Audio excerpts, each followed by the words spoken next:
Vitality puts him in a 5v4, but Jacob committed position and less a weapon. Versus AKs. He's hoping to catch them on their clears. Flash is going to catch him. Oh, booked. Absolutely pantsed. Beautiful. J Bowen's orb, though, long range, is well suited to the task. Don't need to respect this smoke here, Vitality. It's only 40 seconds on the clock. They're going to come through it. Break and push. Swing. Twist one and done. There's Jabot, difference maker onto Flamesy. Advantage phase, 30 seconds, bomb loose on long. That's a chance. Robs has missed it. Pierces the ears of Jabot. Apex bomb on back, not for long. Frozen makes it so, and that's 2 consecutive rounds out of FaZe Clan. 3 shots connecting to J Bowen in this round. That's what we were waiting for him. Explosive start to this rifle round. Picks Zywoo in middle, goes on to win it all. Little turret in that A site. Wow, that's a flick as well. Good shots. Vitality doing a lot of late long pops in this T side. Jacob finds out the hard way. Nice! Come on!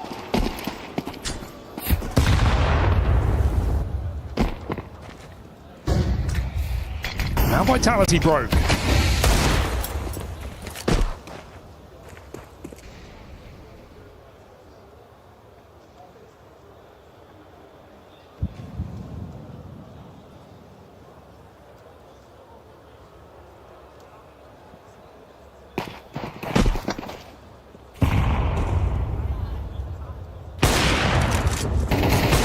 Cover in middle.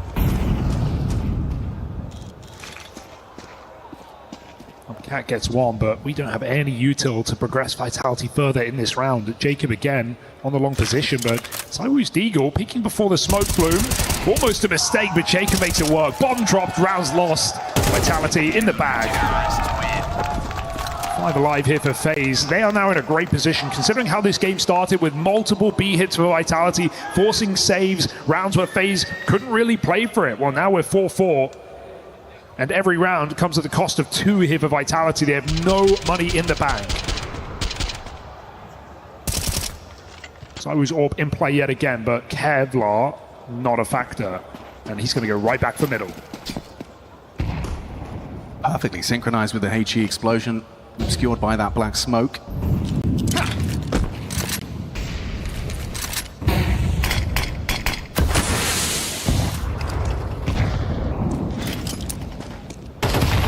So little taken at the start of this round. Only lower control. They're barely out middle. Long conceded early. Vitality not putting it down to rushes. FaZe have never really taken long. Don't count this time.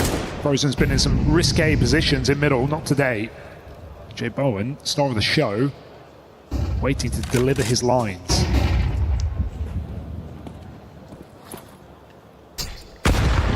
That one hurts. Flamesy chunked down by the well-placed grenade. Yet to fully commit to anything of Vitality. Looks like a pivot at that minute mark. Blocked on doors.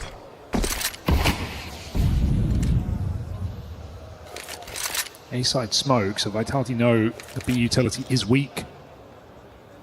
There's nothing left to stop this play. Last time it was Frozen ahead of the smoke. This time it's just Natu backside. Yeah, and how do you not get nervous when that lurk smoke arrives? The timing of this. Oh, it's just right, isn't it? He's in that Goldilocks zone. He's gonna get that opportunity with back's turn. Jacob. Oh, support from Natu saves Frozen's hide. Then Jacob catches Apex into the B site, though. If they get across Natu's line, there is a conversation, but it's not happening. Gets him 1 by 1. Leisurely from Natu. The Frenchman delivering all 4. Grabs himself a couple of the upgrades. That is a convincing one. Flat from Vitality. Yeah, they get out middle. It's a great flash, but it's exactly the play that FaZe were ready for. Set up with Natu baiting, anti-flash, able to get this first kill, and then just swings back and finds multiple players in this B bomb site. Vitality limp on this hit. What a kill to their name. And I said it comes at a cost of 2 for 1. Well, that's even more so when you get no damage, no plant. Barely Kevlar pistols here in this round. So that fearful 4-round T side that they showed against Bait could be a factor once again. Double orb now. Frozen locks down long.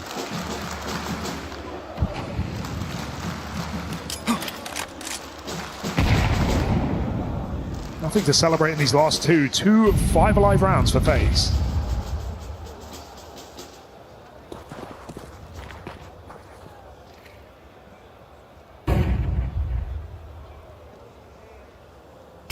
Flash is perfect onto Jeboan. You wouldn't re-peek, would you? Oh, this He's guy. not scared.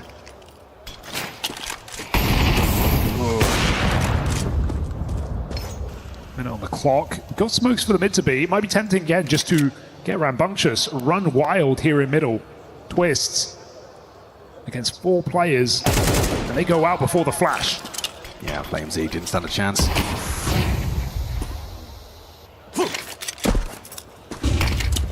Gotta go. Nature likely to be overlooked here. Jeboan's attention is drawn up close. That's a nice headshot from ZywOo. Need Nature. There's Mezzy. That's all you need. Overrun. Just a partial investment and now a very uncomfortable retake. Already a block smoke arrives. I hope they go for it. Feels like you have to. Frozen's got that flashbang. Be one hell of a flash. Rob's sitting anti. He's going to be ready to rack him up. He's got vision. He's ready. Looking to secure it. Vitality, keep him going. There's a second out of Mezzy's dig. One on the way out. Frozen caught on the retreat. Wow. Bit of a robbery there from Vitality, stealing one back. Oh, it feels like you can never, ever hold that B site easily. You can get the 4v3, and all Vitality need is to find your anchor player, and you're in such trouble. This is how it starts. It looks so leisurely. 48 seconds, no control, but then up the B ramp, and one hell of a shot. Jeboan got a bit cooked from his teammates spamming the smoke. He got confused, started looking the wrong way. They get closer. He swings out of desperation. That is the worst kind of round to lose for FaZe, who are just starting to pick up the slack of this CT side, make a bit of a run for the finish line. And with Cash in the pocket, it's no guaranteed win for FaZe. We haven't seen Vitality play it. We don't know what to expect. But right now, FaZe are, the best Cash team in the world because they're the only ones who have run 6 maps deep and not lost it. You would love the opportunity for a 2-0 in your face. Which after that run of 4, felt like it wasn't an impossibility. Vitality given a lot of money here. Almost all of their rounds on this B side as well. I'm very, very concerned about Nature here, with ZywOo being set up to essentially just catch him on his jump spots. He has to play, he is just playing Pixel. Pixel smoke defense. The counter of which is an order. Oh, peek it in, that's clean, out of the woo. Frozen, got to do a lot more. Mantles up the bricks, finds himself a lovely sequence. 3 down, Frozen! Ice cold 4, and now has to find the 5th. Apex denying. Careful, careful, careful. 1v4 goes 1v2. Little bit of room to maneuver. The SDC Arena trying to will this clutch into existence. Twist will shut it down. But it's Frozen that deserves his flowers. One hell of a multi-kill. I just don't think you were expecting him committed in car that early in the round, right? Think about where Frozen's been in CT side. He's been close to doors. He's been peeking middle. He's been stopping the mid to be. Just locked into the car position. You get the entry like that. You think you've won the round. There's not a following flash on this hit from Vitality. It's too little. It's too late. Frozen locks the door. Crazy that Mezzy couldn't chase him down as well. And after that entry from ZywOo, I mean, the prep was there. Oh, we have got a leg shot. So from one round where you get ZywOo, and now you get Jeboan. Apex dead to the aggress. This guy's a lot of fun. Got a lot of plays to make here for FaZe. Boosted in the Xbox smoke. Sheesh. Completely catches them off guard. So despite the tag in middle, FaZe still sit favored in this round. Apex can puppet master from the grave. Last round of the half.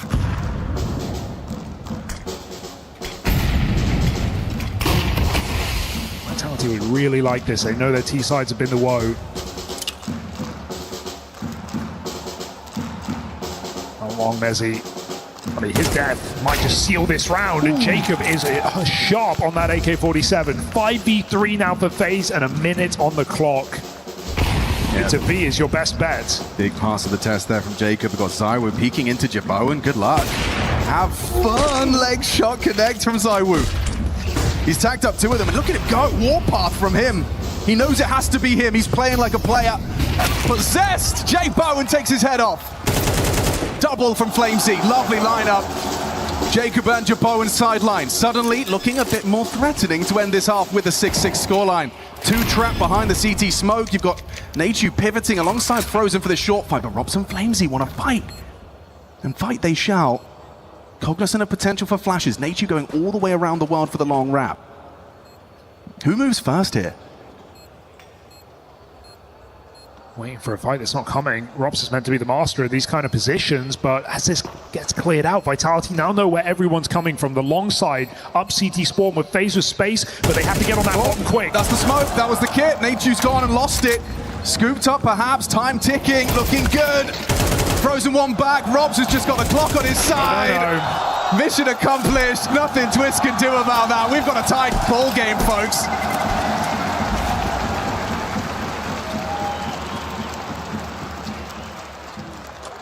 Well, guys, we only have a short time here, but I heard that usually IGS don't frag it, and seems like the captain here in Paris is playing pretty well. Donc, est-ce qu'on peut chanter pour le capitaine, chef? Tout le monde. Apex! Apex! Apex! Apex! Apex! Apex! Apex!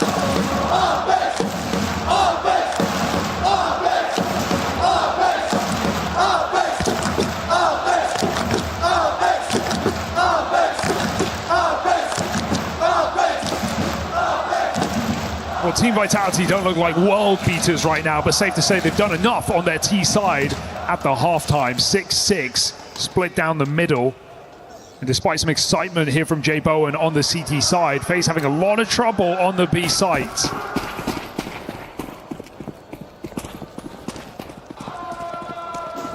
This is Vitality's go-to Dust 2, lately struggling.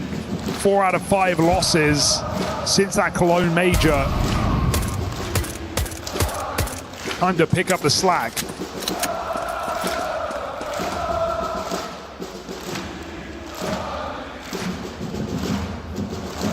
It is a crazy call to have Mezzy boosted up already, like the start of this pistol they put in there. In anticipation for a mid to B. I see a smoke being lined up. Bit of an ante here. Let's see what Mezzy can get out of this. If he gets nothing, it's very awkward for the dual Berettas of Robs. And one clean tap to the back of the head. Robs is gone though. Ooh. Oh, and Mezzy's got empty hands. And Apex onto Twist. Bell rung, ZywOo gone. They want to fight. Deathmatch on the menu in a 1v2. They're going to back away. Apex strikes. Finds the headshot necessary. It's Nachu versus Apex. It's an all-French one-on-one. And he's going to walk it through. Nachu looking the wrong way. Doesn't find the precision he needs. A dance now between battle of wits. Nachu versus Apex. 3 bullets make it 1. Can he find the headshot? No, he can't. Full reload. Oh, and Nachu's pulled it off. He denies it from Apex. He whittled him down so much, down to 4 health. That was the bomb loose in middle. Apex pushing the smoke, dropped the bomb. That's why FaZe go back for the fight. They didn't want the smoke. They wanted the B site. But they pick it up, they put it in place, and Nachu locks in a pistol round here for FaZe. A very scary pistol indeed. But FaZe are that one step closer. Vitality forced by up. Apex actually dropped a rifle over to ZywOo, trying to get his star activated. Been a relatively tame game from ZywOo, all things considered. I'm impressed Nachu held his nerve in that. Speaks volumes to his character and capacity in this FaZe Clan jersey.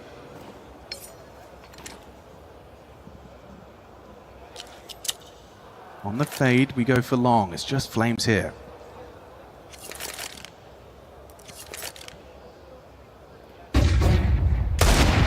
Find the headshot he would have liked. Twist tagged.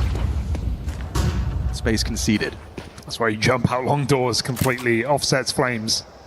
Full control for FaZe, Vitality no. And now's the mind game. Will they, won't they? Back around the world? Or just a full commit? FaZe blocked at long. Nachu holding the flank. And Vitality with full short control, full information. full expectation that FaZe will commit in this position. 45 seconds. It does look like someone's going back just to replenish mid-util. Oh, easy spot. Jay Bowen spots his counterpart on the back of the site. It's Mezzi that leaves scathed. Scout tag puts him 20. 29 for the finish. Cross smoke perfect. ZywOo with that one M4, going to be hard pressed to find the necessary output. Breaking the smoke. Doesn't quite nail it. 15, guys. We do need to see that bomb planted. Mezzi's tucked Gandalf. He's tagged another. Jacob low. Still need that plant. 10 seconds. Frozen's going to be tasked with it. Yeah, overwhelmed is Mezzi. Nice shooting. That's that ZywOo M4. That guarantee for 2. Bomb extends play. Running out of bullets. Unable to connect. And FaZe will survive the test. Very scary round. Felt like Mezzi could have really won it, though. Yeah, I think 3 more shots on default. If 2 of them connect, FaZe are in a world of hurt. That bomb is getting scattered to the ground. There's a chance there for Vitality indeed. Would have just loved a flash or a little bit more util in the late round to pop ZywOo through long to keep the pressure on, but FaZe were able to get over it. Put Vitality back down to pistols. This is a very, very good chance now for FaZe on Vitality's map pick in this series with the Hero Mag 7 for Apex. It's made it work on Inferno, but just too lower. Yeah, let's see what you can get done with this. There's no kills available. Natu is ratting it. Already all that space. Jacobs just waltzed out long, says no one home. It's actually kind of awkward now for Apex, because if he ends up saving this gun, that's his weapon for the rifle round. Gonna have to make a similar play. Just upgrade to an MP9, if you can call that an upgrade. FaZe full control, and only 2 flashes here for Flames. No real win condition for Vitality on this eco, puts FaZe right there for the plant.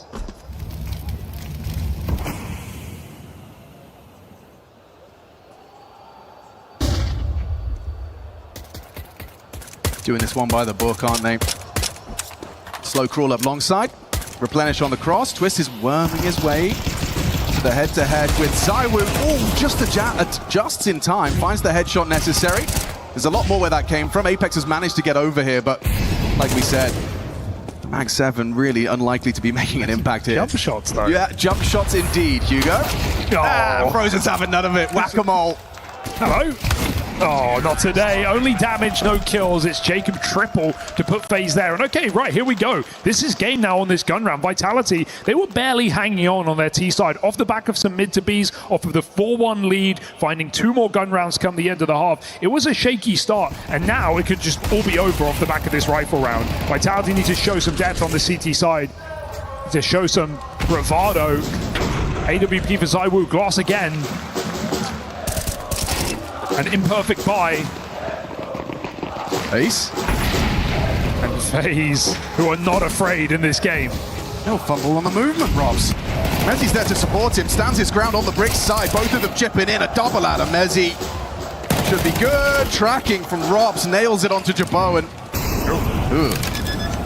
Gets the plant.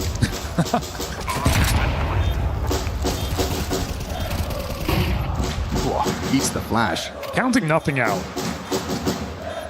It's not out of the realms of possibility. Frozen's shown good form already. But up against 3. Flash from Apex. And an easy headshot. First found. Looking for that second. Tapping away. Isolating Jules. Oh, no. He's making it happen. Oh, and he needed that. Flamesy steals it away from Frozen. A near miss in a hell of a clutch.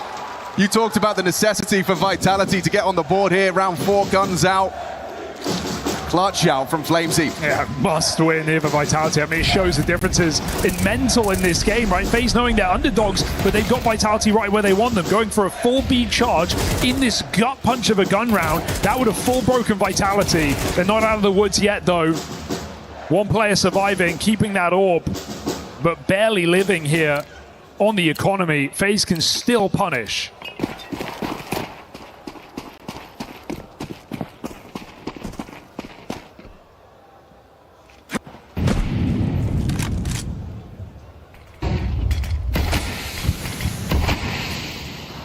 No HE, on ZywOo at least, unable to break the Xbox smoke to stop that default pathing lower. Whatever they're doing early, it's all a ruse to make the same play. Rob's quiet map. Misses that. Jiggle gets it eventually, but it might be too late. They're charging. Yeah, they're ahead of this. Mezzi and Robs, though, happy to receive. It's comfortable. One back. Oh, nearly. One bullet shy onto ZywOo. Yeah, he misses again. A lot of misses here in these last few rounds for ZywOo. Not a good sign. But a 3v5, that B hold, keeping Vitality in this round. They're blocked across the whole map right now, but that was the last of them. Vitality will not have any more smokes in the last minute of play. Jibowen's on the angle here. Oh, danger. Flames might swing for ZywOo. Are they just waiting for an announcement? Flames, oh, desperation, punished. It's a big find. That's the necessary one to try and make a 3v5 a little more competitive. Apex, though. Ooh, around the edge of the smoke. Trade from Nature's good. ZywOo low. Has to be ZywOo. 20 seconds, he can kill the bomb and win the round. All he has to do is get that bomb off the back. Jibowen's caught him through the car. Messi, bomb scarpers in. They can extend play. They're turning this one around. Vitality's advantage disintegrating Mezzi onto Jibowen. A clutch for Nature. Can he do it? Silence this Paris crowd with a 1 versus 2! He turns it into a library! Young Frenchman stands up against the French's best. And 10-7 FaZe break Vitality late in the game. Cannot believe the X factor we're getting out of these young FaZe players. He doesn't even see him. Full random wall bang. ZywOo knocked out. And again, Vitality, they're strung out. They've got a 5v3. They're playing for 1v1s. It's Flamesy alone along. It's Apex committed on the catwalk. Vitality is just getting pulled apart. Limb from limb. When in doubt, rush up mid, double nade puts Nature on 16. You've got aggression towards lower as well. Apex trying his similar trick with the Mag 7. Still feels like this should be a walk in the park for FaZe here, round 18. Just ZywOo's at M4, again a threat. I like this position, very baity for ZywOo. Might be undetected, especially if they get the fights they're looking for along. Light distraction here for Vitality. ZywOo still needs a massive multi. How the hell is this going to go? Clean start. Messi takes the head off, overlooked his ZywOo. This is exactly what he wanted. Set up to succeed. About time. That's a shutdown. Frozen maybe one back, but outrage! Whoa. Maybe that will electrify your CT side. Good way to shake off Nature's clutch there. Yeah, very dangerous setup, but giving ZywOo the weapon, a decision Vitality will not regret. Yeah, Flamesy was sensational bait for that as well. You can't go down immediately. You need to show your presence and simultaneously keep attention drawn long enough for ZywOo to rack him up with that silenced M4.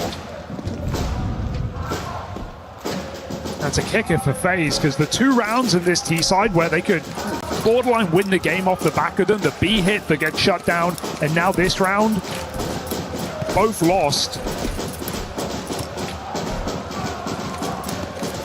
FaZe plunged into financial problems. Yeah, and this style of timeout actually named after a prominent presence in the French scene. The existence timeout. Take your time, talk it over. Take your time, talk it over. Nice little tongue twister.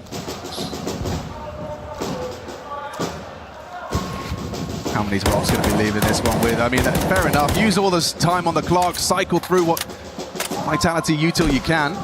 Here goes another HE. Reaction speed test passed for ZywOo.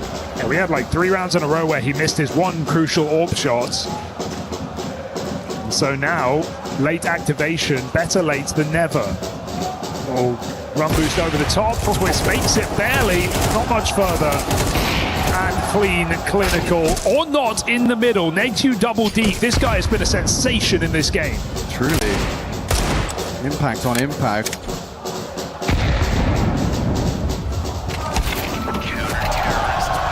Closed out at least. Vitality nipping at the heels of FaZe around behind.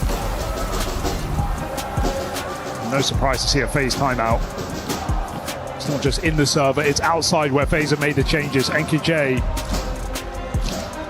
standing on side. I think if you're Vitality, at least the thing is now, you could dig deep and you can go, guys, we've been here a million times. Think about that run of 18 months where Vitality could win from any scoreline. They could be down, they'd never be out. I think that's what Apex can remind the troops at this point. We know these games can come back very, very quickly. We've been a part of it ourselves. And so FaZe are in the pressure position, but the job is far from over.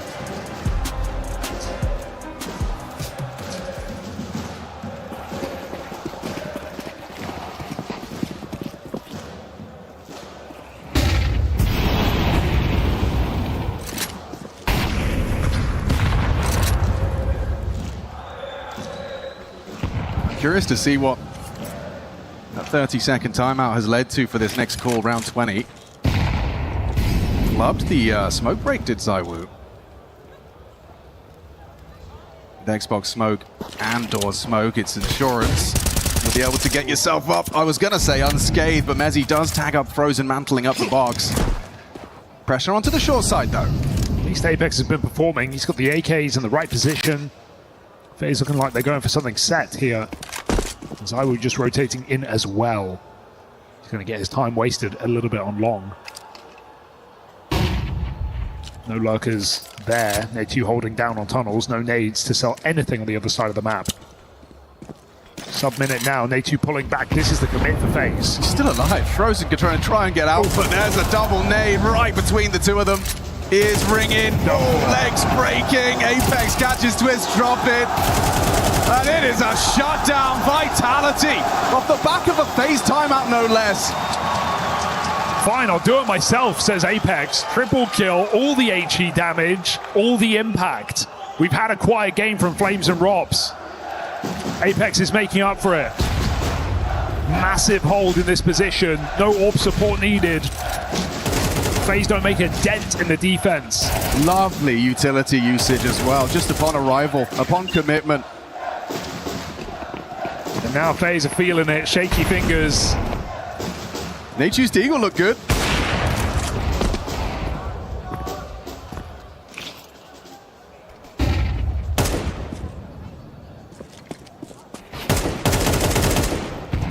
Time for some aim duels. No smoke on the doors, just intermittent fights.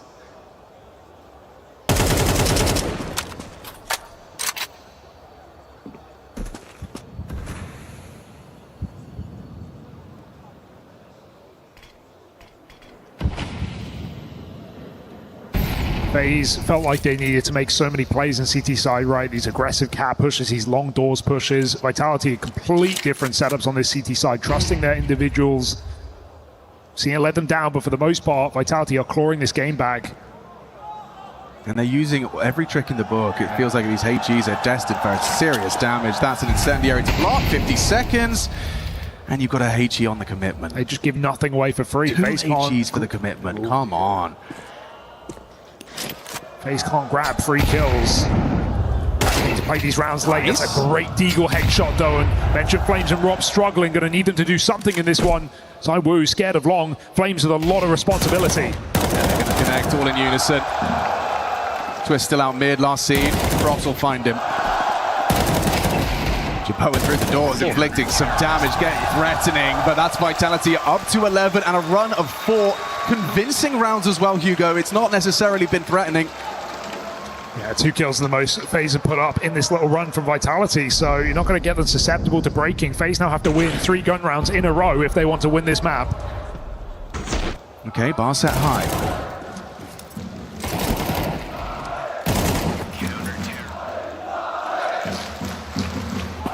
No timeout, NKJ trusting in this gun round, and now Vitality begin to make the play. Double lower push. Set up. He's ready. Oh, and he's precise in combination with Robs. Nade2 and Frozen playtime cancelled. Just not what you've been expecting, not what you've been seeing out of Vitality. Extremely passive setups, no moves made. That's a perfect time to call it out. FaZe absolutely fall for it. They think it's a gimme. Mezzy looking sharp. such a great time to make a move here for Vitality. They can now settle back 5v3. FaZe don't even have a smoke available. Use both of them just to get the mid control, but past that point, it's Zywoo and Cat. Have they lost their grip? Or is there a twist or turn left for Dust 2? Zywoo, this shot. Said that more than I'm used to. Another one. This time Jacob actually gets away with a frag on 2 Apex. Oh, it's a catastrophe. The walls of the A site come crumbling down. I think Zai was hearing the saxophones a little bit. Are they thinking about it? Look at Mezzy, he's up close, but low health. Jacob, what on earth? He's just thrown caution to the wind there. He's just crab walked through the flame and tapped off the head of Apex. Twist will close it down onto Robs. I mean, you said it yourself. Not often you say missed shots from Zywoo. Multiple missed shots as they come out catwalk, and frankly, all he needs to do is hit one. That connects. It's a very different story. It's a 5v3, unscathed of Vitality, back into their setup, and FaZe still win it off the back of the young pole. Triple headshot entry. Yeah. But said he's been impressive as of late, right? These back-to-back top 4 placements for FaZe. These recent runs, well, this was their biggest task yet, and right now they're stepping up to it. Felder's Spirit back at Bounty, but Vitality, they've got them neck and neck. FaZe did lose 2 guns on the bomb explosion there. I don't know if it's going to have ramifications, but... Voilà, frère. Tu restes tout seul. Yeah, it's just a Galil, a couple of missed nades, sure, but either way, 11-11 thanks to Jacob. Outrageous. Yeah, you hate to lose the weapons, 2 Galils, but I think it's all worth it to win that 3v5. Yes.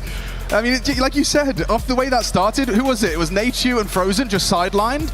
They got to watch that unfold. A 3 versus 5 versus Vitality on Dust 2. This is now a really tricky position, but you know, I feel like I wouldn't be surprised if I just see FaZe go for some kind of B punch. It has let them down, right, with some good holds, but a mid to B is always just the way late in the day. When you're out of ideas, when you want something punishing, FaZe will run their default early.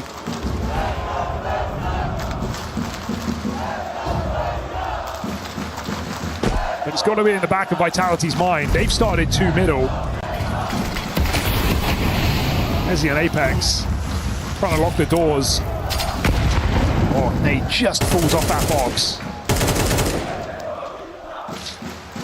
Or for J Bowen has been less effective or less prominent on the T side.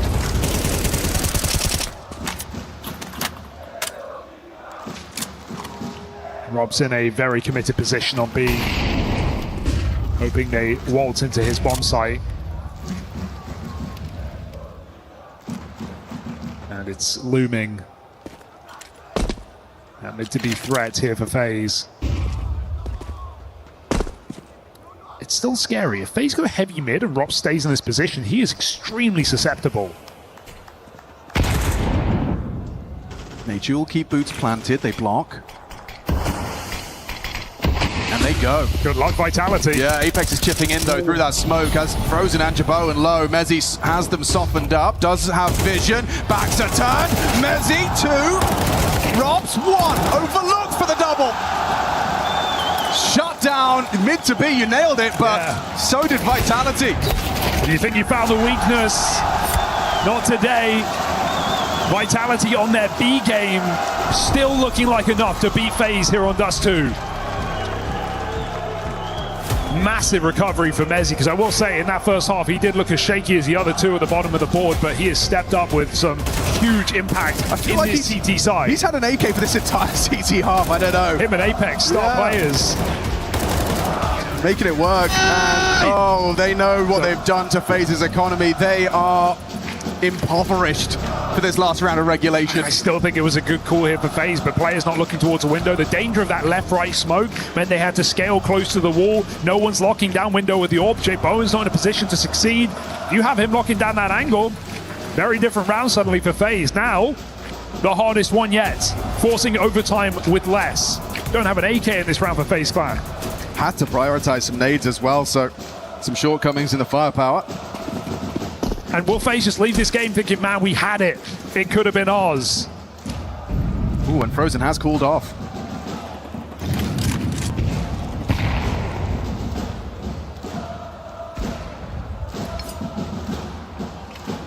Okay.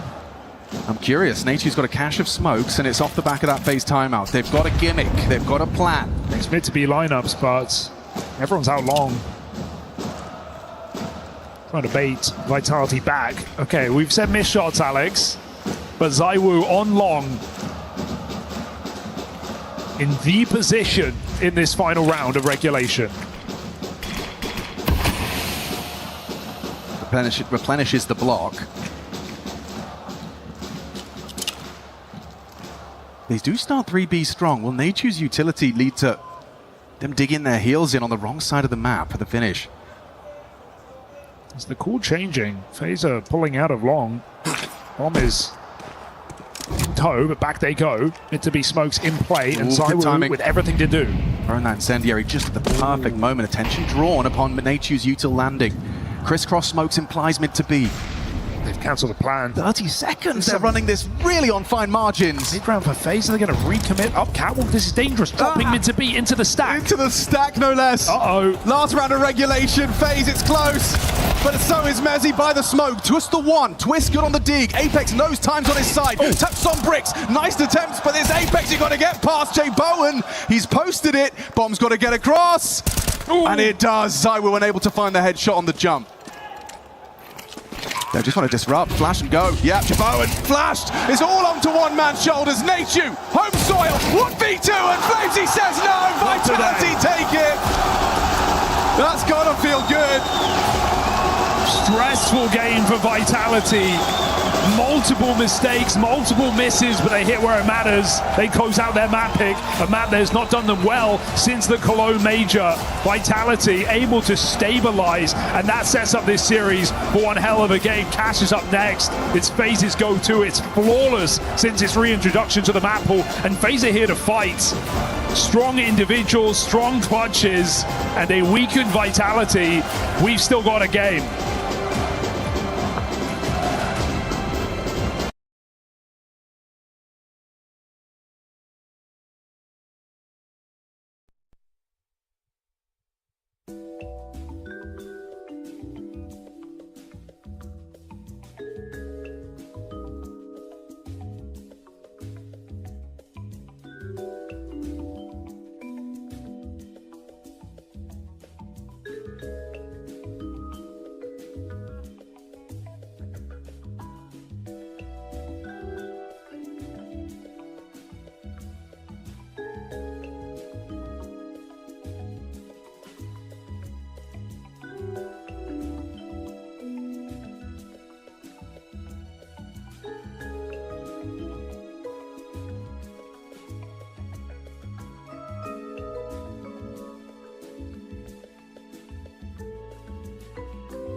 there, comes back to Mezzi, a bullet spare as he finds Apex on that defuse. That smoke in the sight does a lot of heavy lifting here for FaZe, just hiding out in plain sight. Electrifying second round silences Paris. All right, we were looking for a pacey boost. And it's worked out. Quick one back. He got two there. At that kind of range, that's outrageous output from the MP7. As he stops things from spiraling, no one's saying it's comfortable for the CTs. That's a bit scary here. Double entry for FaZe, immediately lost, and Vitality want more from it. The counter boost is such a tantalizing prospect, but they've mollied it. You're joking.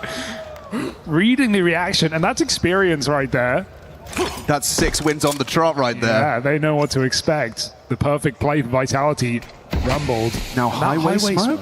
It's very vogue right now. Yeah, not every team is using it, right? Like just throwing it down, going for vent splits. Some teams walk behind. Spirit just walked behind this highway smoke every time they threw it. But look at the angle that Mezzi's adopted. Oh, that is scary, isn't it? Could he block one more? The timing, though. He's exposed. Nearly had frozen. That baits them back into A. It looked like they wanted Z for a second, but Flamesy's still in position to cause some chaos. Yeah, but look at his health. He'd have to find a perfect first kill. Like this! Just like that. Nachu gone. Swaps out to the Deeg. Needs the hand cannon for that lethality. Needs that one-shot headshot. Good clear from Frozen. Crab Walk leads to a 1 versus 2. 3 kills deep from Frozen in this one. Just Robs on that Desert Eagle. That smoke so frustrating. It's the same block smoke that got Jaboan set up to succeed. And for Robs, he's calculating it. He's looking at his abacus and may deem this one unwinnable. Slide on out of there. Exits are his hope here as FaZe have converted on their force. Ugh, not pretty. And not to be. FaZe onto a second.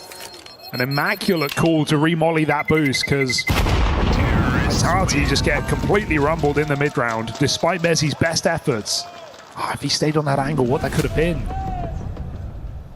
I keep getting surprised by how functional the MP7 is at range. Mezzi demonstrates here. Sure, they were softened up a bit. But look at that output. That was awkward as well. Mezzi puts one more man on his last legs. Counter-Strike, the game that gives us the roller coaster of emotions. And for this one, expect to see the third for FaZe. What is it, a P250? Flashbang, Desert Eagle for Mezzi. And Rob's brought his through.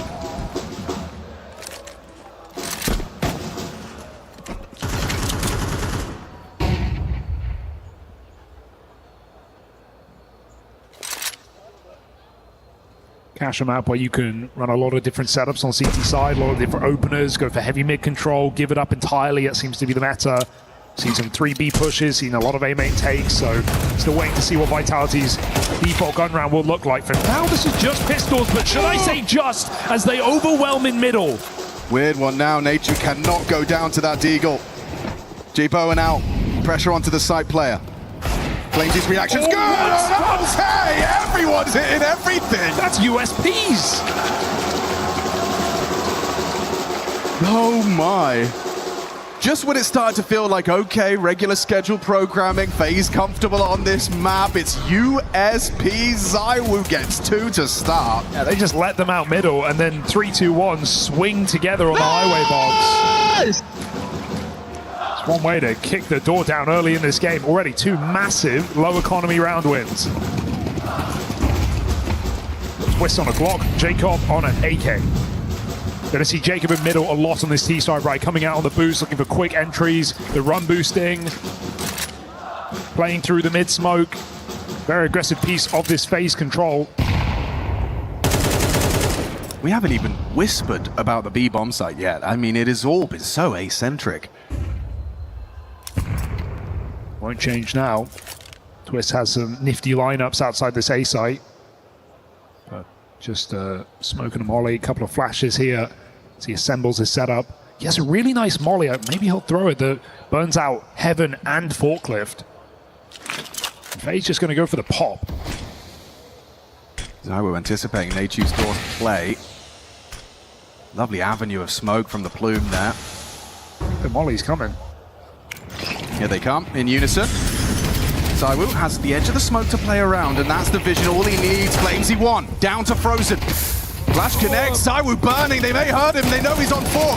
Still unloads his M4, still finds the output required. One back from Frozen, provides the covering fire. It's a 2 versus 3, but don't forget, Twist is nothing more than a stepping stool at this point. A Glock, no armor. Getting overrun, draws crosshairs, enables Frozen for 1, but 3 is all he'll have.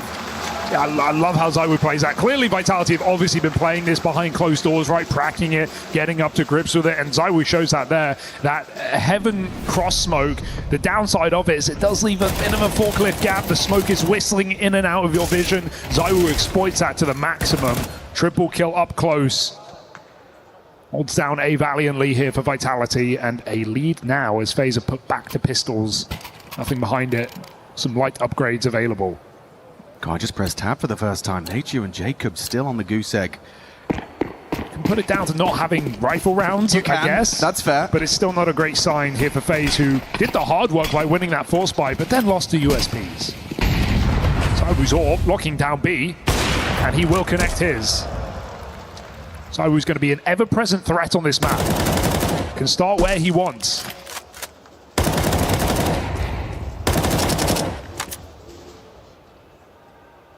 Come rounds, we will see the B main smoke. Frozen outside B lurker on this T side. Going to make life difficult. As FaZe have shown a lot of really nice B pops on this map. Something Vitality will be aware of. For now, it's easy pickings here off the AWP.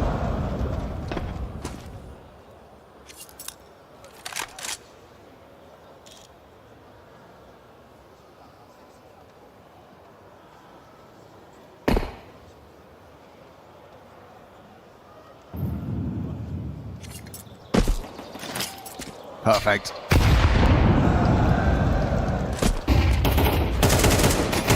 Get him out.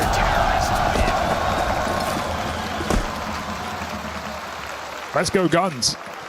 First one in round 7.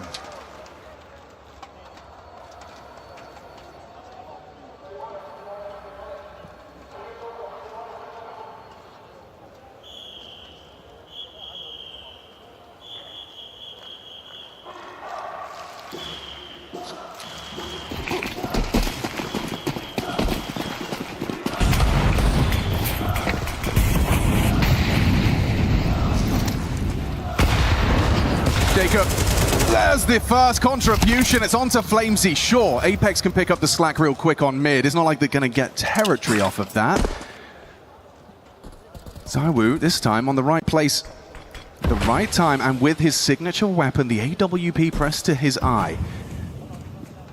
Double door, though. I mean, look at that smoke down I was Vitality. just looking at that. Just blocked door with a smoke. How often have I seen that as a response? I guess they're trying to ensure Zywoo doesn't get just as overrun. Retooling now for their finish. We still want Zywoo to have a line, right? So he's still got A main, he's got full control rather than just full smoke your AWP. He just gets to hold this, and you know there's at no point any threat of door. No Molly's going to come down. No one's going to re-peek you on your escape. I think Molly's are going to be the name of the game for this. Twist has got that lineup you were talking about. Yeah, I'm curious. I couldn't throw it in like 20 minutes trying, so... It's a geeky one, is it? Did nail it the other round. Goes smashed high. it. And then it's going to burn low as well, but Zywoo is backside with the AWP. Good position for this. Flash connects, forces him off. There's another where that came from, but has vision. FaZe starting to collapse onto the side. J Bowen, back broken. Need the multi. Oh. Oh, Twist. Shot. There's Rob straight. Nice. Zywoo Tux is getting run out by Nateju. 20 seconds. Pre-fire reveals his position. He was looking to just catch Zywoo with a stray bullet. Now Rob's knows. Informed on their setup. Oh, and Zywoo plays ring around a Rosie. Oh, that hurts for Native. He commits to that flank. He gets both kills there, but baits the shot out, gives his position up. And Zywoo, it's not Dust 2 anymore. He's looking locked in. New map, new fights. Same old Zywoo. NT though from Twist. Yeah.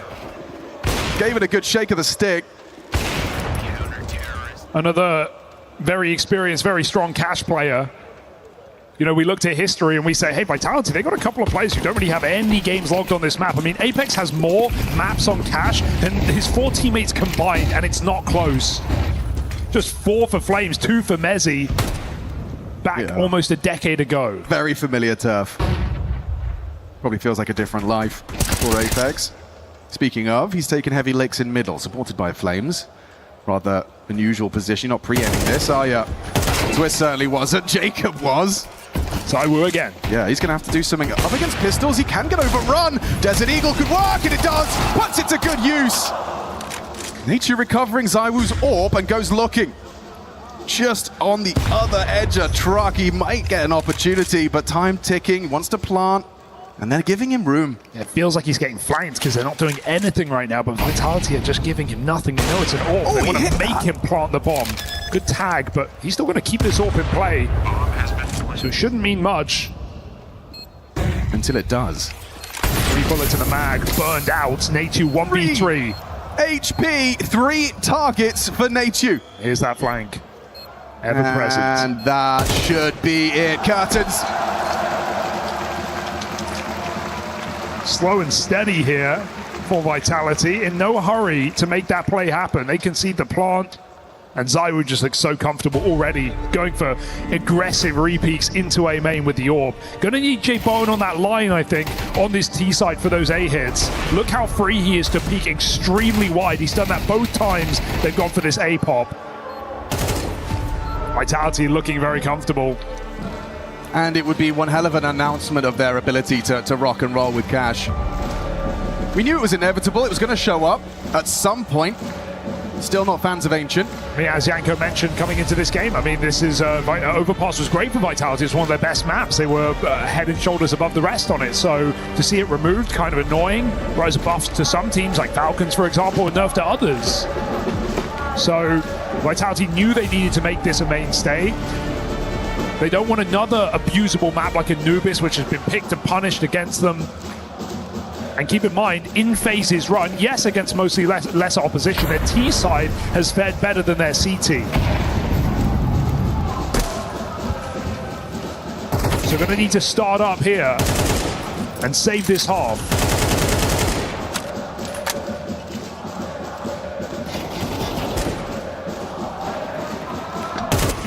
Boost Ben.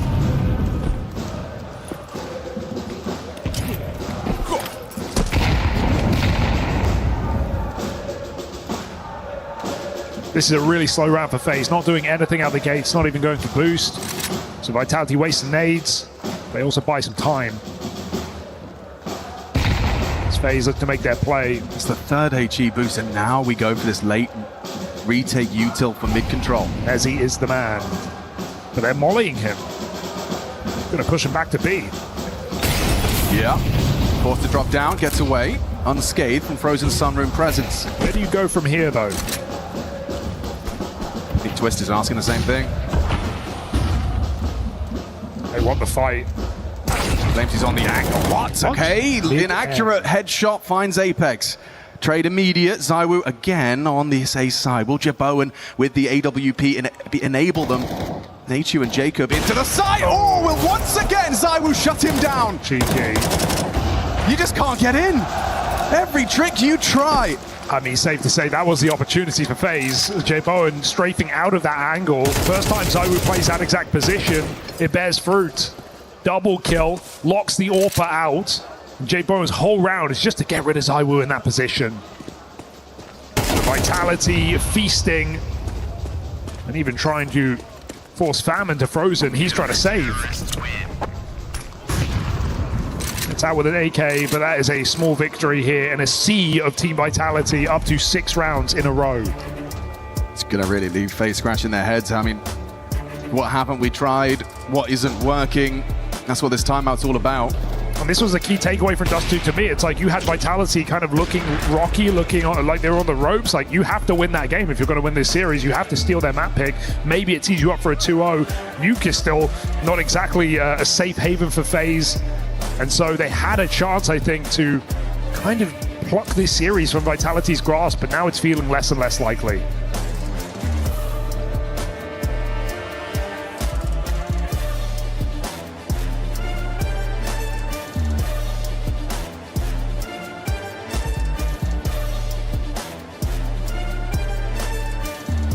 What is the solution? Is it an upping of pace here for FaZe?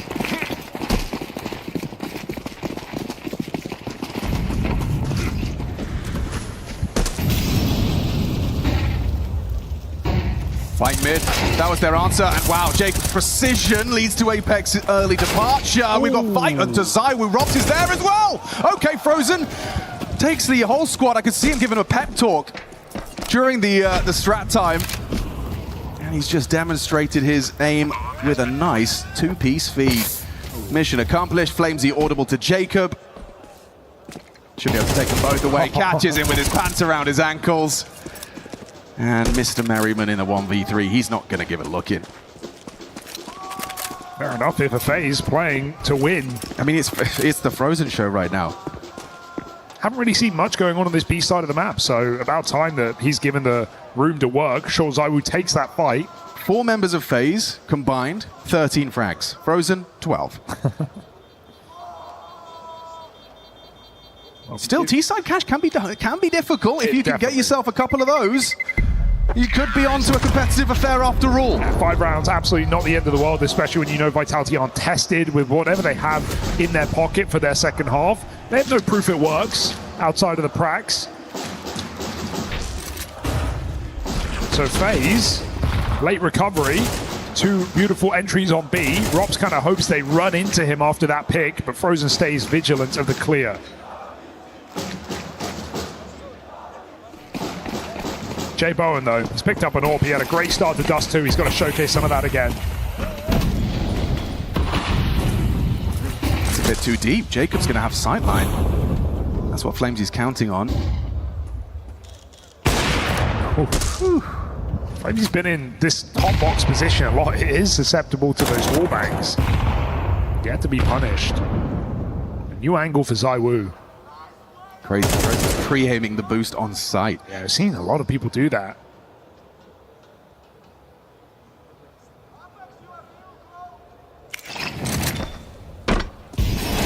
Only to clear close. But resmoke, so they don't lose the line. And ZywOo actually swaps out, leaving Robs in position. Bomb is outside of A.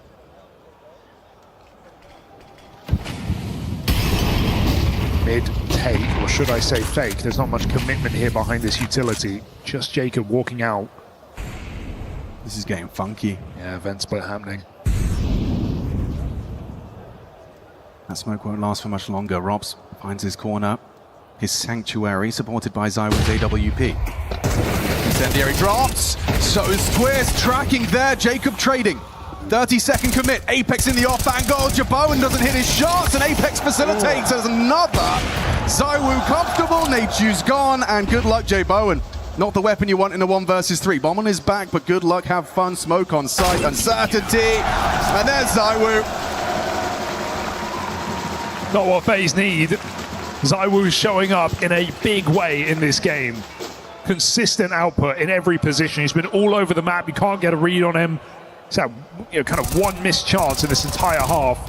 But what a contrast to Dust 2, where as we were talking about these uncharacteristic misses. How often are we saying, oh, missed shot from ZywOo?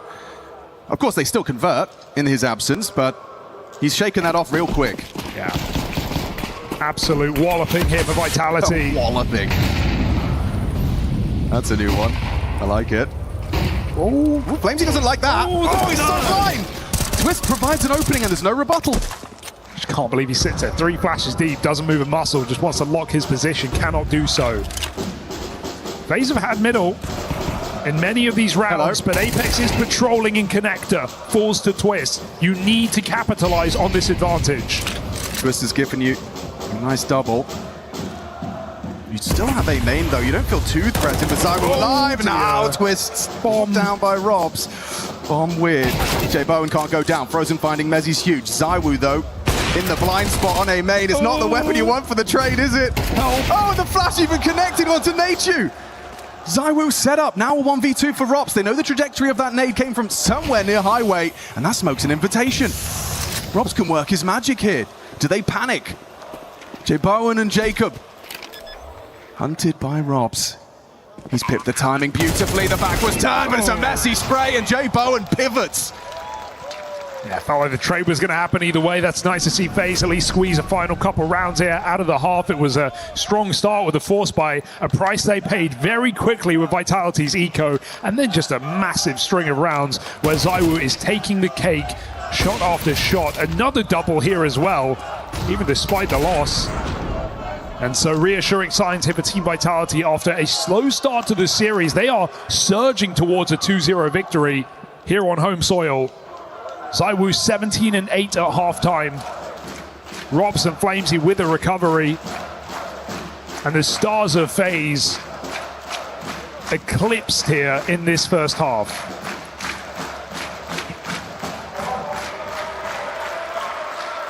Yeah, when I saw FaZe win that second round after losing Pistol, I really thought we were going to be on to a bit of a run. Not just 4 rounds as we do swap sides. Sure, let's see what the Vitality lookbook is for this season's cash. What's Apex up to, I wonder, in all this? 4 players shifting outside. Apex a long way from home. And FaZe, of course, they've got a gimmick up their sleeve, a AAA main push. These CT pistols for them in their run have been great. But Messi could not be better positioned to deal with this. Confirms, they've pushed a main, swing open the squeaky door, boys. It's just Nateju here. No longer. Rob's good find. There's Jaboan, though. He's holding on to a main, and Apex has got a full belt. Oh, the P250 headshot. That one was necessary, and you saw ZywOo just delete Frozen as well. It's gone from bad to worse. A lost pistol. Smoke and kit package on Twist would have been nice had they put up a bit more of a fight.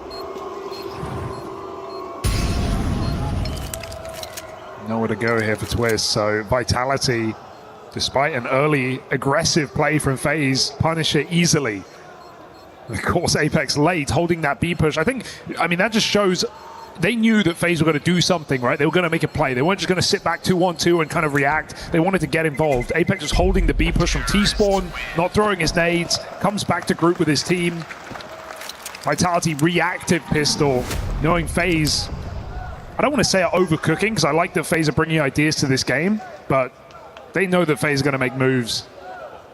Easy punish here for Team Vitality. Yeah, and I imagine it wasn't too much of a surprise that Cash showed up in this veto. They've had time to think about it, time to scrub through those demos. It would be silly for FaZe to not pick this. Of course.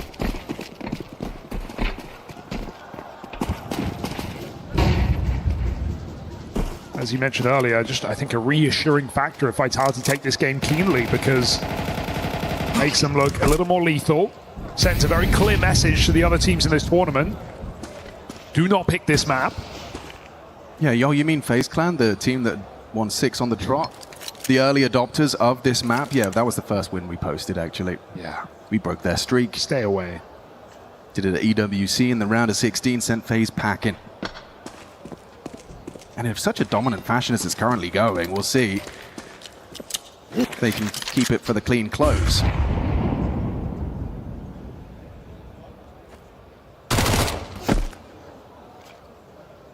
FaZe, for the most part, full eco. Looks like they just want to use Twist's flashes to get back into a bomb site. He's going to hand them off. Vitality throw and execute with no intention of full committing here. This is going to keep FaZe in the wrong place. In fact, it's come so easy, the bomb may as well join. Flying coming in, but this isn't news to FaZe. They know where they're going. Wonder if ZywOo has a premonition about the flank. He did not have a consideration of it. CT smoked, bombs across. Oh, and he's missed his little window onto the Jaboan flank. They're really taking their time. They're not even planting. Finally coming down backside. FaZe going to just throw themselves back through CT. Yeah, that smoke kit would be nice. You've got a lot of ground to cover if you want it to be useful. Is this just going to be a really last-second attempt? Make it look like a save, then run in and cause some chaos? I mean, don't count this out. Flamesy Mac 10, though, feeling like the biggest threat in the round. Oh, time waster. And the info that Jaboan was going for it. Yeah, Flames is hanging in. Here we go, last second push. Twist needs to get himself onto that bomb. Good flash. 5 second defuse if he can just get on it. He could. He could. tonight. He can't. He won't. He tried. A few seconds earlier, and suddenly that's scary. I did good catch on the J Bowen death though. I think that definitely alerted Vitality late in the round. But here we go. FaZe, flawless, 6-0 on this map, and it all comes down to this gun round. Of course, Robs has got the spawn smokes. You know he does. Lining up with clouds. Okay, test for this. And wow, it's a stack, it's a head-on collision. Sign yourselves up, it could be a quick one. One and done. Frozen gone to Robs. There's more where that came from. Twist picks up a stink, finished by that HE. Damage onto the toes of Jacob, 4-3. They're 4B. Bomb on his back, and surely you slow it down now. That was one hell of a battle to start us off. Round 15. Bell rung, ZywOo down. Jacob hitting headshots. So can Apex though. Will Jaboen go unoverlooked? Apex, yeah, wasn't ready for him. Hanging out of the back of Checkers. And so first gun round, a roaring success. I can't quite believe we've started 4CT's guns on, ready to biff. Yeah, that's a great read. Had a twist or whoever on FaZe calling that. Vitality first gun round, just want to punish. 1 minute 43 Hugo and the whole squad are ready to fight. 3 B main, 1 heaven throwing flashes. It's one way to get early moves, and we know FaZe have a few of those up their sleeves, so let's give them the respect on the CT side, see if they can break Vitality's money here and open up something in the second half. Vitality say, well, you wouldn't do that twice. And they wouldn't. Jacob gonna start peppering the smoke. However, ammo becoming in short supply on that reload. The gap is closed and they pop. Frozen, dead. Good find from Robs, and it's Mezzy in combination that has seized that B site, now flying the Vitality flag. The nade could be big. Oh, you're Mezzy right. is 1 health with the bomb. He can deny the plant. It's the perfect lineup. He's faked it. Oh, and he's flubbed it. Oh no, these are not nice. Bombs planted now open for Mezzy as well. We have a lot of util for FaZe, and so time for them to show off their execute. Look at this. Is this a lineup for Nate2? It is. Wow. Gives him Always that a problem. waterfall. Makes the angle awkward. Nate2 finding Mezzy that 1 HP, not enough to overcome the incendiary. Advantage FaZe. On the way back into this B-bomb site. Apex and ZywOo, you've got to get past this French duo. Doing it here in the SDC arena. There's 2 out of the woo. J Bowen, good luck, have fun. Time-sensitive mission, and there's ZywOo for number 3. He's just flexing now. ZywOo is so comfortable on this map. 22-9, was rocking the AWP on the CT side. Now just piecing rounds together in the post plant. Love that re-exec for FaZe, but the smoke is big. It blocks heaven, it blocks CT, but you can see that ZywOo has that cross angle on headshot. That seems very susceptible. And so a nice idea for FaZe, and again, you could keep saying that all day. They're not winning the rounds. It doesn't matter. 11-5, Vitality, rock solid, both sides. The bait from Apex, the fact he actually survives, rounds the corner, and then presents the back for an easy pick for ZywOo. All right, well, that's timeout time. CT side need to catch their breath because this one's fallen out of their grip. FaZe forcing desperation here in a dominant scoreline. In all the games that FaZe won, they didn't even let an opponent get to double digits. 6 wins, Team Spirit included. But here is Vitality making it very well known that they are not afraid of this new map. It is quite a statement scoreline, isn't it?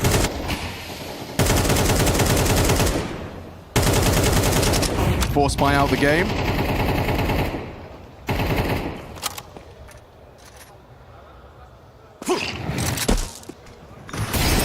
Frozen forced out.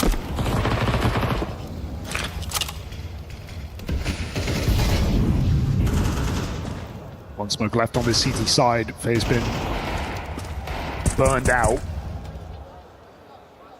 Vitality get that mid-control unscathed. J Bowen just holding for an overcommitment in connector. As far as FaZe are aware, Vitality can be out middle. So need to be very careful. Twist wanting information.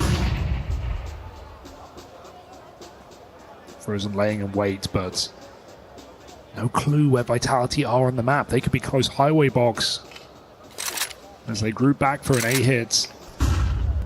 FaZe at least have their stronger defense on this side of the map. Here comes that pressure point. The flash comes over as well. Twist has lost his vision. Both of them have. It's easy for Flamesy. Still with Jaboan on site. This one-man army versus Vitality. Good luck, have fun. MP9 in a dream. 20 seconds, Mezzi stampedes into the crosshair first. No immediate trade, Jaboan active, and yeah, brought down by Zywoo. Applying his trade on that M4. Set to collect now. This one's so comfortable for Vitality. It is a statement, Hugo. That's what this is. This is a message to everyone else at the tournament. Oh, we play cash. Not just playing, dominating. And I think, you know, it was definitely up for debate after just a shaky first map. A win's a win, yes, but it was the way they got there didn't feel as reassuring as this. Yeah, I made assumptions after seeing that Dust 2, like, oh, FaZe are going to smash them on cash, and then they're going to be kind of mad at themselves. They didn't find a 2-0 because of the close opportunities on Dust 2. I was wrong. Clearly, Vitality been in the lab.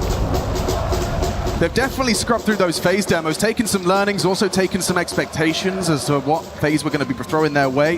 Yeah, it didn't seem like FaZe ever caught them off guard in any of these rounds. Both pistols, goes nicely. And a nerdy little one for the highway box. Yeah, I love the Flames jumped right before he cleared that as well, so they hit a Q, they have to look, and then boom, the flash completely wrecks That's him. naughty. Vitality, just a clinical showing here. Gonna have a FaZe mid-take. Boost up post Molly, getting closest twists. Zywoo is ready to wreak havoc. Hits that burn, so Frozen's aware. And why not reboost at this point in the game? But Vitality just mollied it out, and they are trapped in this smoke. Vitality gonna keep the pressure on in middle.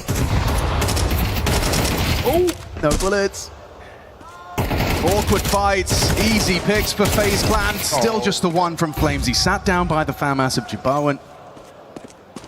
And you've got Mezzi just going to delay the inevitable, give a little bit of a fair go. Back turn, easy for Twist. The FAMASs convert, some nice AK upgrades, hoovered up. Just do that 6 more times and you're in overtime.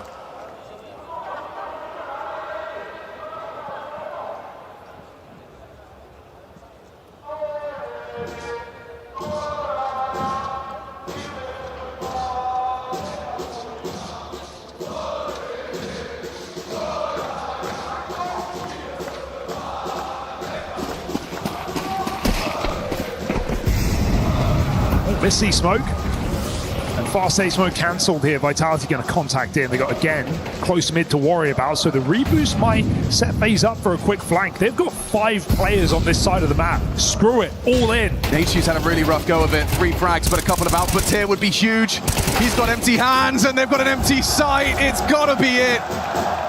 Captain Twist, dead to Zywoo, and FaZe sent home by Vitality. Stable win indeed.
So I've been playing Classic WoW for quite a while at this point, and one of the things that surprised me most about this game has been seeing just how smoothly I've fallen into playing it. Like, on the one hand, this is one of those older titles that people like to say has loads of friction. A game where you have to group up in person rather than use a dungeon finder queue, where you have to train weapon skills before using certain items, and just deal with all sorts of other archaic mechanics that modern titles have mostly done away with. In spite of all of those rough edges that I keep coming across though, none of that has ever made WoW feel like a chore to play. In fact, I might say that this is the smoothest video game addiction I have ever fallen into. I've just been traveling across a fascinating world, free to always go where my attention leads. I'm getting to engage in epic quest lines where one naturally feeds into another. My character has grown quite a bit in power over my first 60 to 70 hours of gameplay, but it's never been because I've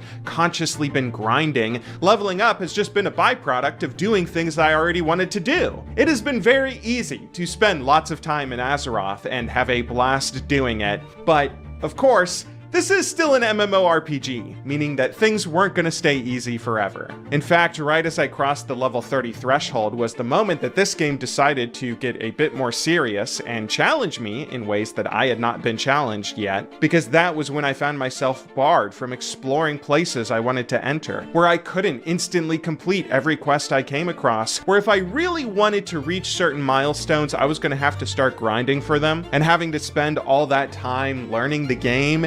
It might have been the most satisfying thing I have ever experienced. We're going to jump into talking about all of that today as we continue our journey to maxing as a first-time WoW player. But before we get into all of that, first, I have to talk to you about another game that has an equally satisfying promo Padre on the.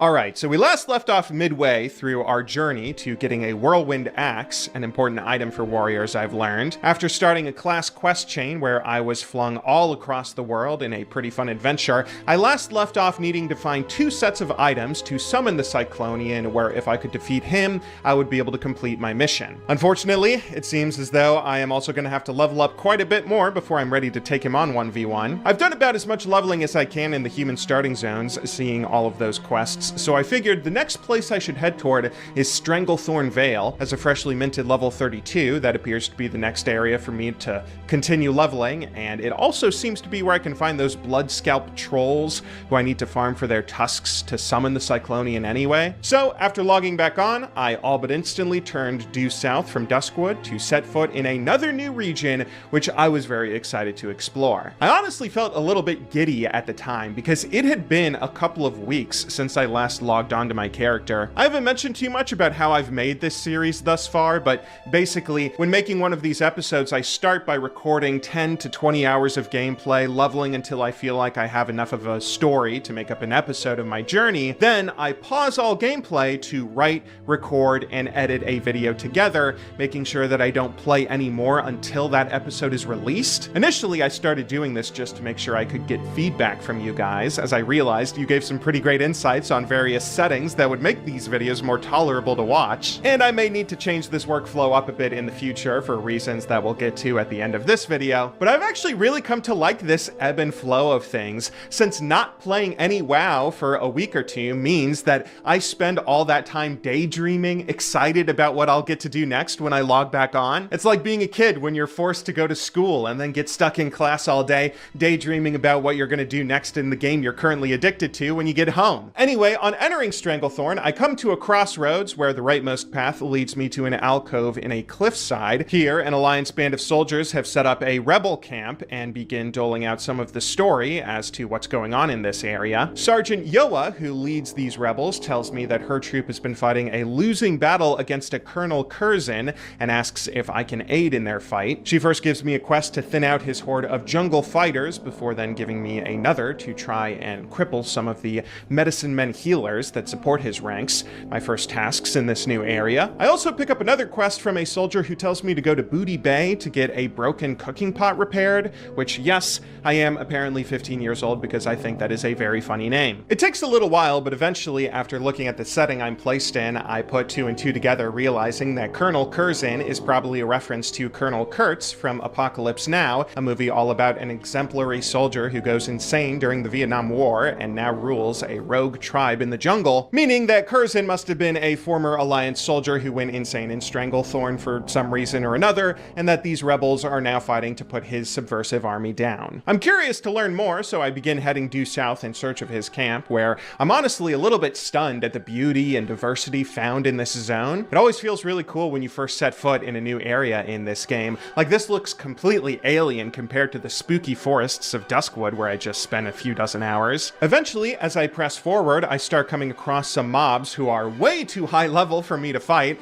There is absolutely zero way I'm going to be able to kill these guys anytime soon, so I realize I must have taken a wrong turn. As such, I turn around, doubling back, and eventually find the Curzon compound and the various jungle fighters and medicine men I'm meant to take down. Just before I found the camp, I saw a guy in region chat looking for some help on doing the same quests I'm working towards, so I invite him to a group and we get started fighting some mobs. Things go well enough at first, but then when this guy finishes his quest, he apparently says he doesn't have time to stay and help me finish mine. I'm a bit suspicious about that, but honestly, everyone's been so nice to me in Classic so far, I figure he's probably telling the truth and really does have to go. After he leaves, I then learn that these quests are going to be pretty tough for me to take down solo. Most of the Curzon mobs are packed close together across this compound, making it hard for me to fight them one at a time, and as a warrior, I still barely can manage killing a single mob at my level, much less taking on 2 or 3. Not only that, the medicine men I'm meant to take down here also have these spells that give out big heals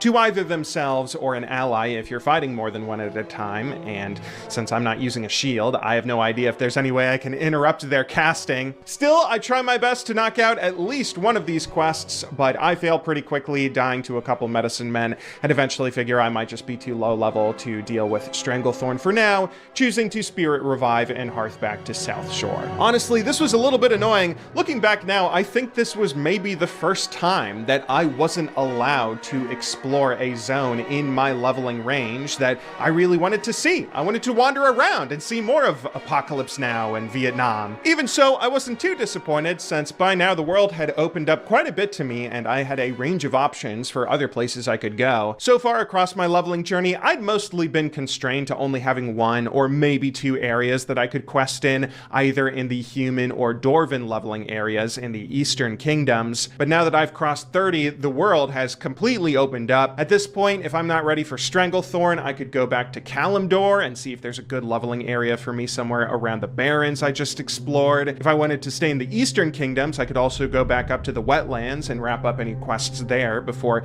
pressing further into the Arathi Highlands. I end up making a third choice, choosing to explore Hillsbrad and the Alterac region instead, mostly because that's where my Hearthstone was set, and I'm also still coming down the high from playing through Warcraft 2, learning all about the history of what happened here during the Second War. Anyway, after getting back to South Shore, I turned in that quest from last episode where I decrypted a syndicate letter, handing it in to the magistrate who gives me a follow-up quest that I'm excited to do, but that is what makes it so disappointing to see that the follow-up is way too high level for me. Instead, I choose to do some of the easier quests in the region, mostly focused on the chain given out by this guard, Lieutenant Farron Ornell. So this guy is just another random guard for the Alliance who has recently been transferred to South Shore from Stormwind City, and his superior, Redpath, has been giving him various tasks to thin out mobs in the region. I've already done one quest for him, assisting in killing off some of the Tidehunter and Oracle Murlocs infesting the beaches not too far south. After doing that, he gave me a second task saying that Redpath wasn't satisfied with all the Murlocs we killed, now asking for proof by slaying more and returning with 10 Murloc heads. Honestly, this dude seems like a little bit of a bum. If anything, this quest chain feels like a bit of a joke in how NPCs around Azeroth are always getting me to do their work for them while they get to take all the credit. It's something to do though, so I get back to killing Murlocs for their heads, which goes by pretty well on my own, probably for the best, since once again, grouping with other players on a quest like this normally doesn't really speed anything up since you have to split the drops that you're both after. On rare occasions, I've come across other players who will refuse to group if they're on this kind of quest for that reason. And that is why later, when one guy shows up and asks if I want to group to kill the Murlocs, saying that he just needs the heads, I assume he's asking if I'm on that first quest where I only need the kill credit and that he's not actually going to want to group with me when I tell him I also need to collect the heads. Still, I am honest and inform him that we're on the same task, prepared for him to run off and leave me in a lurch. But then... Let's rain fire on these fish folk.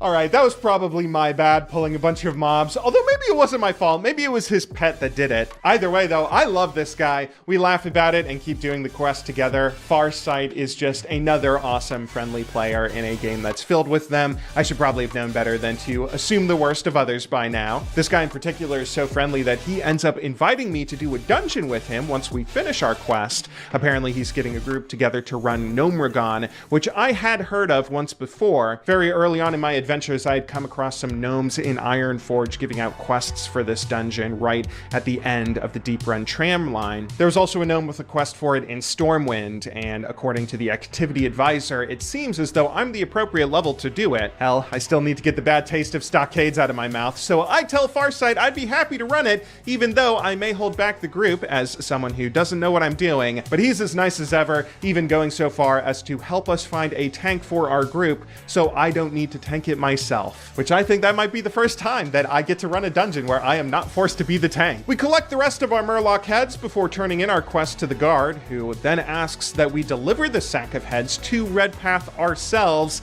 since apparently he's too lazy to even do that. Redpath seems just as annoyed as we are, telling us that we should inform Ornell he wants him to thin out the horde of Naga on the other shoreline, and that he should report in person when the job is done. But of course, Ornell can't handle the Naga, which means that we're gonna have to kill them for him as well, which might lead to him getting a promotion to go back to Stormwind City if we do it. Who cares though? I'm a little too excited about being able to run my third dungeon in this game to be that upset about this guy exploiting my labor, so I accept his quest before quickly flying off to Ironforge with Farsight. As the rest of our group gathers their things getting ready, I run over to the gnomes that I know have some of the quests available for me, picking up the 3 that I see in the immediate vicinity without realizing there's a 4th that I'm about to miss. Although it doesn't matter that much since this is a dungeon I'm going to have to run a couple of times. Also, side note, I have seen comments from you guys saying that there is an option in the settings to turn off the scrolling text for quests, but I don't know why I would do that. The text scrolls just about as fast as I can read it, and I'm never gonna not read the quest text. There is no benefit for me making it pop up instantly. But anyway, I grab the quests I can see before grouping up with our allies, who lead us across Dun Moreau to the entrance of my 3rd classic dungeon, and this one is a lot more fun than the last. We enter Gnomeregan by plunging deep into the earth, down an elevator where we then emerge into a massive cavern that looks quite impressive. I mean, it's firstly nice to just get some spacious areas after dealing with how cramped and crowded the stockades felt, but even beyond that, the art direction and style for this whole dungeon feels so fun. We're still outside the dungeon proper, needing to go off and kill a big tech bot thing for one of our quests, before then picking up some punch cards off nearby mobs for another. These punch cards will be used at various machines across the dungeon, with the first being here outside its entrance. I like that each one of these steps has a hidden message in binary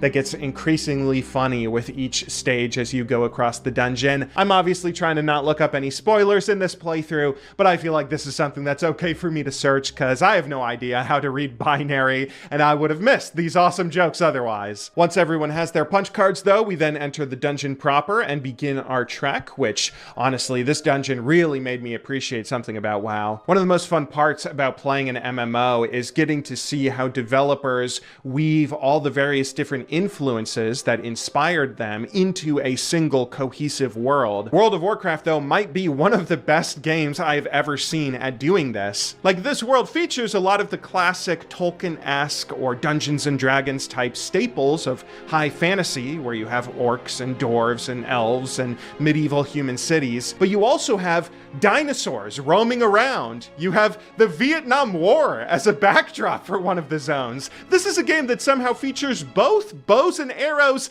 and guns side by side in your inventory, with neither really feeling out of place. Seeing a proper gnomish city for the first time is what really hammers this point home for me, since this feels like I'm almost being transported into a whole new world. I'm now being hit with industrial revolution machines, with cogs and springs and mechanical devices whirling around, all that stand in pretty stark contrast to the otherwise medieval world outside, but it also still feels like it's not all that out of place. This aesthetic is so fun on its own. It could be the whole creative direction for an MMO world. If Toontown did not release before World of Warcraft, I would have assumed they stole that game's whole aesthetic from Gnomeregan. Anyway, as we enter the dungeon proper, Farsight is once again a very cool dude who takes the time to DM me explaining some of the lore of this place. Apparently, Gnomeregan was the capital city of the gnomes before a race of mutant trogs invaded. Some radioactive catastrophe occurred shortly after, with the remaining leper gnomes found in the city being driven mad.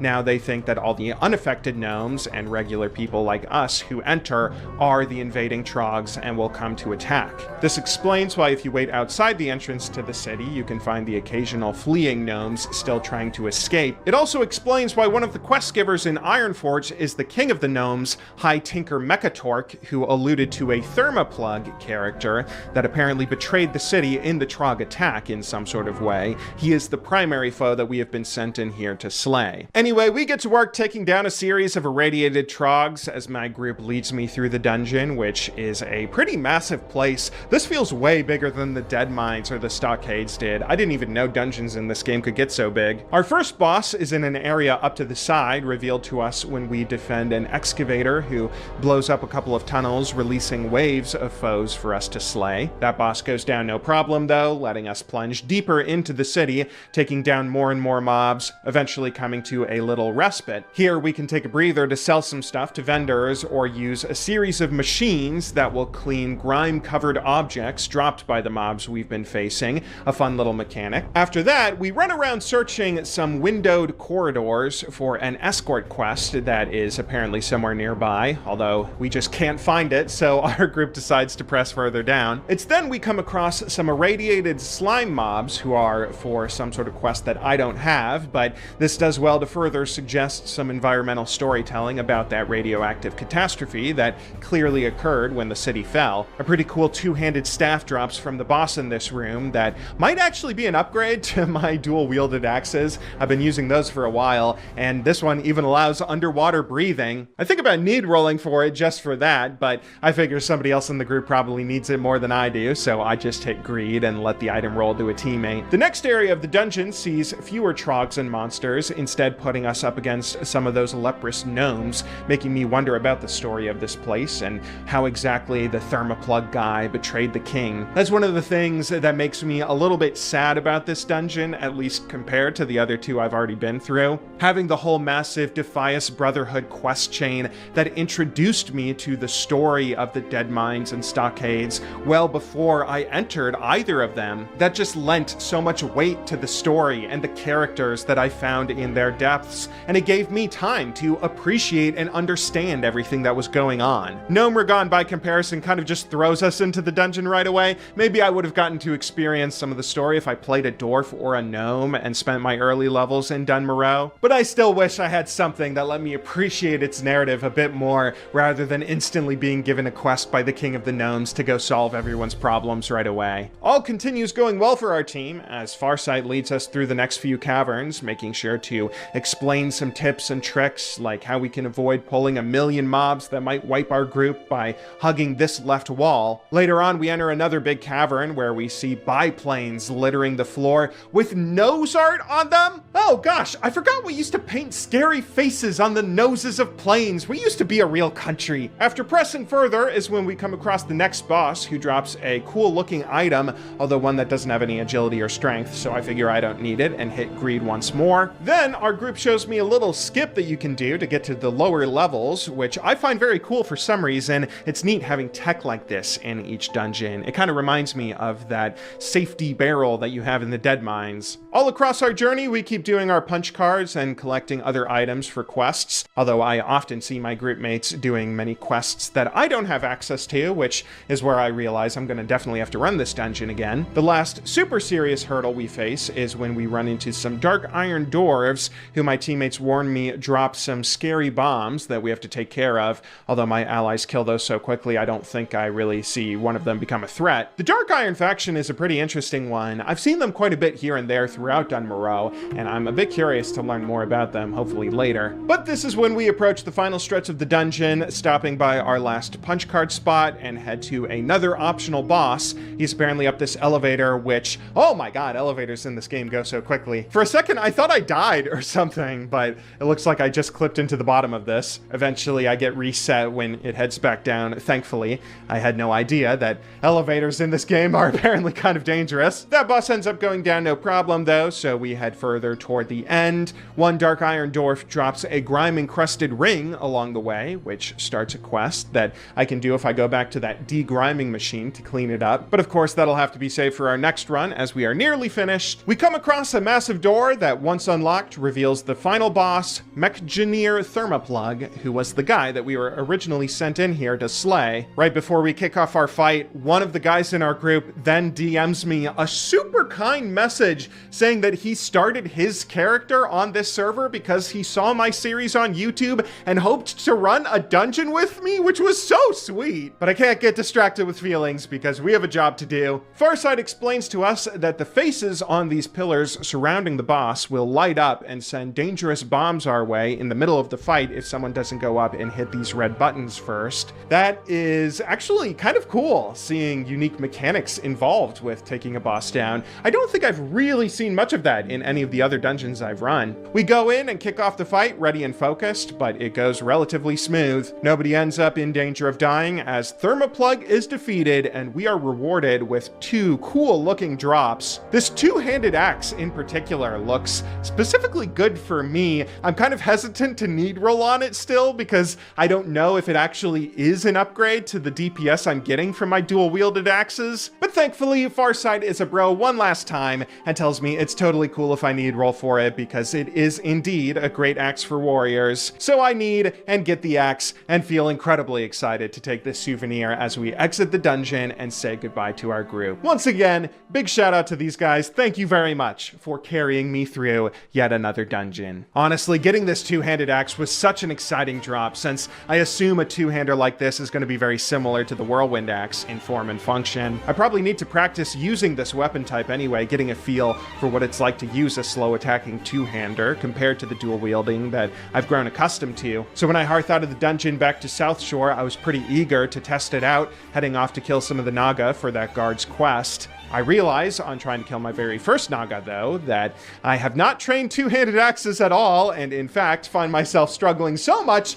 I probably would have died if it wasn't for another player showing up to help me out, who it turns out was a member of the Horde! God, getting saved by the Horde? That might be the most humiliating thing that can happen to someone in the Alliance. Still, they certainly deserve a bow, and I eventually go around getting my two-handed axe skill higher on some easier mobs to a point where I will not be quite as helpless. Except, here's the thing, as I go back to fighting the Naga, I still find myself in pretty dire straits basically every time. I don't totally know what's going wrong, but I find myself getting killed in a few of these 1v1s. It doesn't feel as though this axe is much better than the dual wields I'd been using, which suddenly makes me feel very worried. I don't think this is a bad weapon, certainly not if the whirlwind axe is going to be so good. I mean, it's blue, it has big DPS, there has to be something that I am doing wrong here, causing it to feel less effective. So I start diving into reading more about my weapon and skills and armor and talents and everything to try and figure it out. And that is when I make a really exciting discovery. So if you guys remember from earlier episodes, I've been spec'd into the Fury talent tree for the the improved demoralizing shout and the improved dual wielding,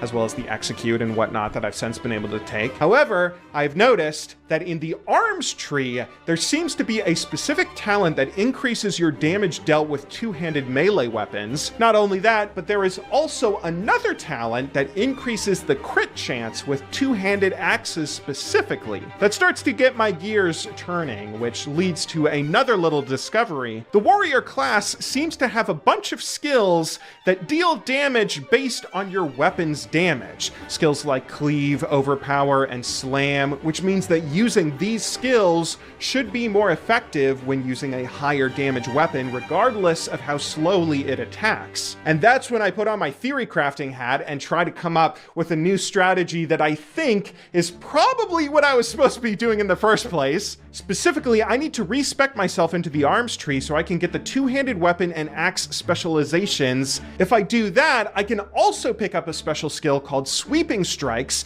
that lets me hit 2 mobs at once with up to 5 melee attacks, another thing that will benefit from each auto attack being higher damage, even at slower speeds. Then, if I also use more agility items, or just care about focusing on speccing crit chance as much as possible, that could make each auto hit even harder, since I assume Sweeping Strikes would also proc crits. I might be totally wrong about all of this. I'm still a new player, and it might be a huge mistake that I'm about to spend 5 gold to reset my talents, because that is an expensive thing to do. But I also don't care if I'm wrong. Theory crafting builds like this is so fun in any RPG you play. So after I finish killing up the Naga for that lazy bum, he gives me a quest to go back to Stormwind and deliver his report directly to Major Samuelson, because of course I have to do one more task for him. I don't even care though. This is the perfect opportunity where once that letter is delivered, I can head over to Wu Shen and reset my talents to try this strategy out, which, oh gosh, I hope it works. Here's the thing though, the theory crafting didn't even end there. After I spec down the arms tree, I realized that one of the skills that I basically had to take reduced the rage that I lost when swapping between stances, meaning that I'm probably meant to be using every stance at once in battle, something I have never really done and will have to learn. But before I do that, I then go and start turning in all those Nomergon quests while picking up the new ones I missed. And that's when I get really stupid, because the quest I did for that king gives me the option of choosing a reward between 3 different sets of pants. And the male pants set is clearly the one that a warrior is supposed to take with this massive armor buff. However, I noticed that the leather pants set gives plus 18 agility. And I don't know, but armor has to have diminishing returns past a certain point, right? I was just talking about stacking crit for big autos and stuff, so maybe it was dumb, but I took the leather pants. I'm sure this was probably a mistake, and in fact, I actually looked up what the comments section said for the male pants set on Wowhead, and did see indeed that everyone says you should take the chainmail pants if you're a warrior, but I don't even care. Getting to make these dynamic choices between different options that at least seem like they might be 2 different equally viable styles of play, it's such a great part of the identity you get to experience in an MMO. These games are all about crafting a playstyle that speaks to you as a player and lets you stand out as someone unique compared to all the other players out there, which is why I was determined to make my build work. When I got back to Hillsbrad, I wanted to test everything out and realized if I want to use all my different stances, then I should probably set up new keybinds. So I reset everything. Instead of just having all my skills on my numbered keys, I started only using the keys that my hand could realistically reach from ASDW, rebinding basically everything else, including ASDW. That's because I mostly just use QWE to move forward and strafe. The keys that turn you side to side or walk backwards aren't really necessary. Walking backwards in this game makes you go at half speed, and you can choose to flip your character around and just run forward, backward if you want to move in that direction. I've always heard WoW players use the word backpedaling as an insult online, and I'm assuming this is why. So that frees up even more keybinds that I can set my abilities to, and once I start putting my stances on my F1 through 3 keys, I feel set to go around and practice using multiple stances to kill random mobs in Hillsbrad, and it's so fun. Like, my little strategies are probably stupid, and I'm sure there is a ton I'm missing as a new player, but it is genuinely so enjoyable to theory craft little builds and then see them actually work. At the very least, least, this two-handed axe is actually getting some kills and seems so much smoother compared to what I was seeing before. Once I feel confident enough that I know what I'm doing, I am instantly opening up my quest log to look for new tasks where I can test all this out further. There's a few green quests I have to do in the wetlands, which seem like a good place to start, so I fly south to try those out first. I begin by heading back to that cursed Coltiran ship to finish a quest chain that we started in the middle of last episode, and I swear, the fact that I can actually fight multiple mobs at once now as a warrior?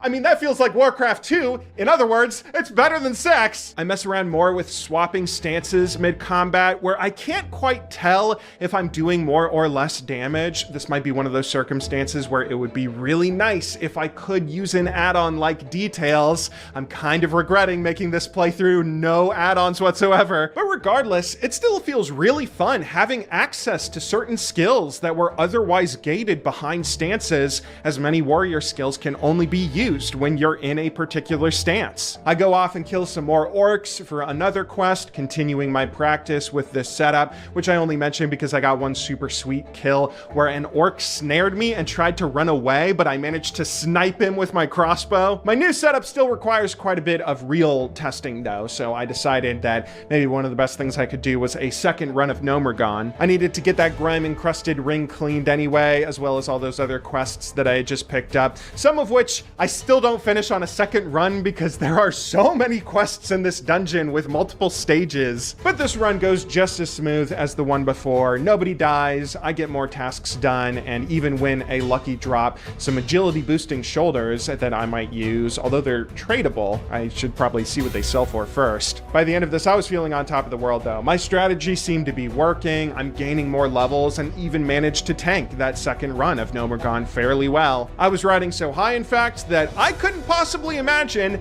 how disappointed I was about to become only moments later, because that was when I wanted to try and get back on the profession grind. Specifically, I just really wanted to get back to fishing. If you guys remember, when I first discovered fishing in this game, I was having so much fun with it that I just wanted to straight up max the skill to 300 before doing anything else. It wasn't until I learned shortly after that WoW caps your ability to max skills at 150 until you go off and see some dude that will unlock further progress. I can't get my fishing skill any higher until I find Nat Pagel, and additionally I learned I can't get my first aid any higher until meeting with some person in Stromgard. And I don't know why, but if you saw the episode where I got stuck on fishing at 150, I said that I thought Nat Pagel was in Darrowshire for some reason. I don't know where I got that from. It very clearly says he's in Dustwallow Marsh, which I've seen outside of Theramore Isle, meaning I can get back to skilling finally. Now seems as good a time as any, so after turning in the last of those Gnomergon quests, I went off to take the boat to Theramore Isle in search of Nat Pagel. I have no clue where he is, but I figured he's probably somewhere near the water, right? So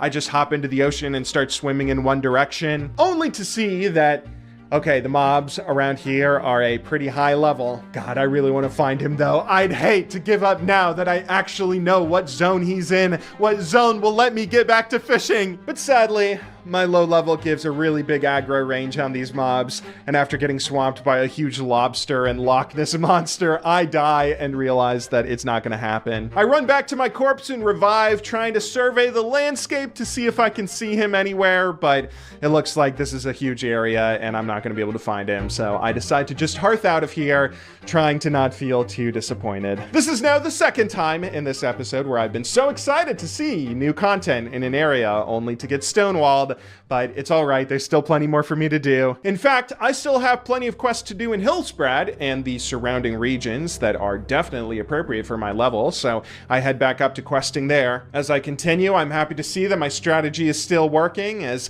I'm able to kill some more mobs that aren't just my level, but I'm even able to 1v1 a few that are 1 or 2 levels higher than me, something I don't think I've ever been able to consistently do as a warrior before. I'm so strong, in fact, that I can now set foot in the Ultrek mountain mountain range for the first time, another region from Warcraft 2 that I really want to explore and learn more about. One thing I do find is an interesting ogre encampment where I have a few quests to collect some drops off these guys. Ogres are one of those standard fantasy creatures that I've never given too much thought to before, but seeing how Warcraft has fleshed them out as a race is really interesting. It's expanded on them both with the events surrounding the runestone at Kyrdero and even getting a peek into their traditions and whatnot in Warcraft 3's bonus campaign. They're starting to feel a bit more interesting than the big dumb giants I've always assumed they were. I keep questing across the Alterac and Hillsbrad regions though, until I start to run out of tasks to do, so I head back south into Arathi, where I pick up more quests to kill more Syndicate in the area. Leveling is starting to go by a bit slower, but I don't even care, since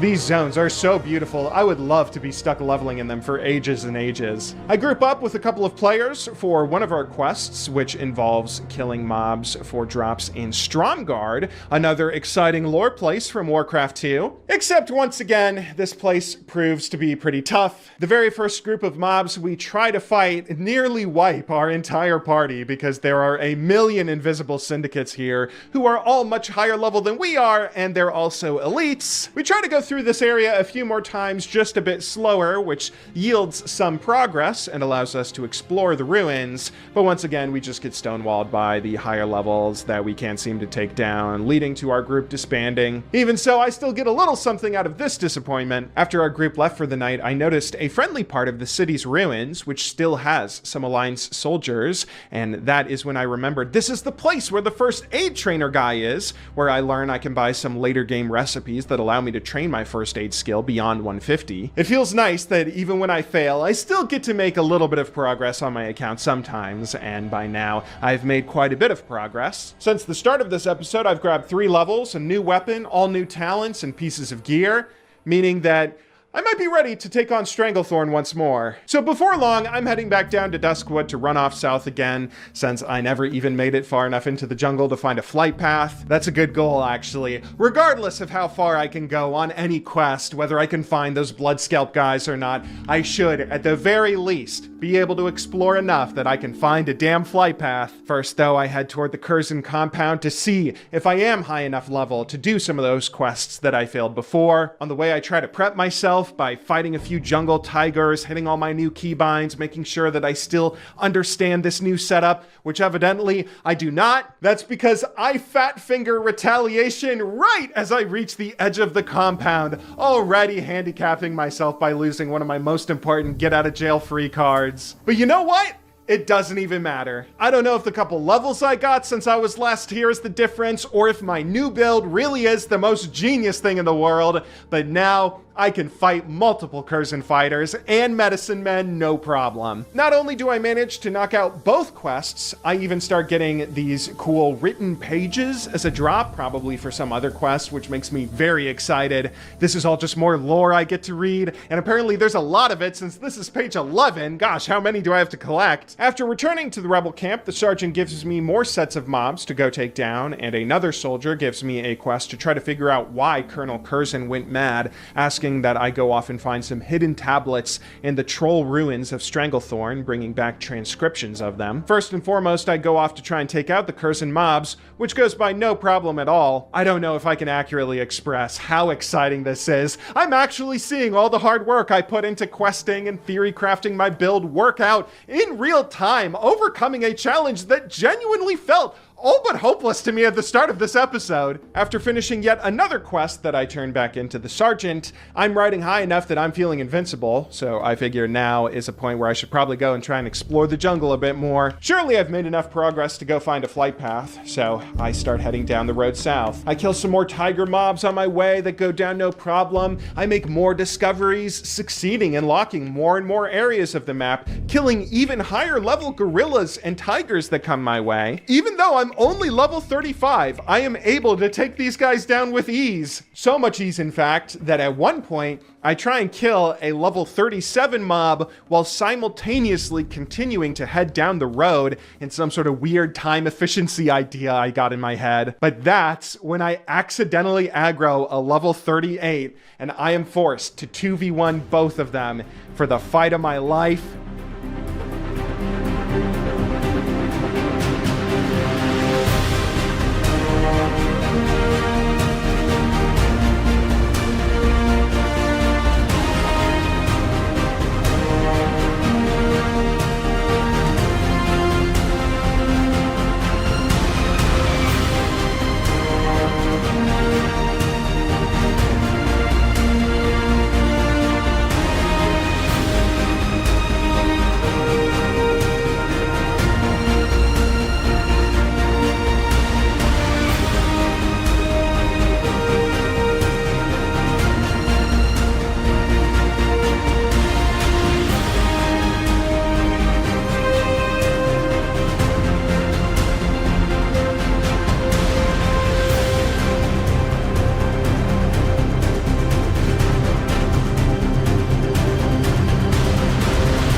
Okay, I know this was probably completely standard to WoW players, but this felt like the coolest thing I've ever done in a video game. After aggroing an additional mob who was 3 levels higher than me, even though I was already fighting another that was 2 levels higher, I somehow managed to kill the first mob, use whatever synergies worked so well to help me take down and subdue the second, and even when my health potion wasn't going to be enough to save me when I hit low health, I had the wherewithal to use hamstring, run away, and then use bandages to heal up so I could still get the kill. That's why you guys have been telling me to train first aid. I had no idea. I thought bandages were just another source of food you could use to heal after a fight. I didn't realize they were a channeled skill you can use in combat. I get it now. Pulling that off was genuinely one of the most satisfying moments I've ever experienced in any video game. It made the trek down to Booty Bay, which I discovered not long after, feel like an absolute victory parade. When I got to Booty Bay, I even had a bit of difficulty finding the flight point I was in search of, since apparently it's in such a high place up in these buildings,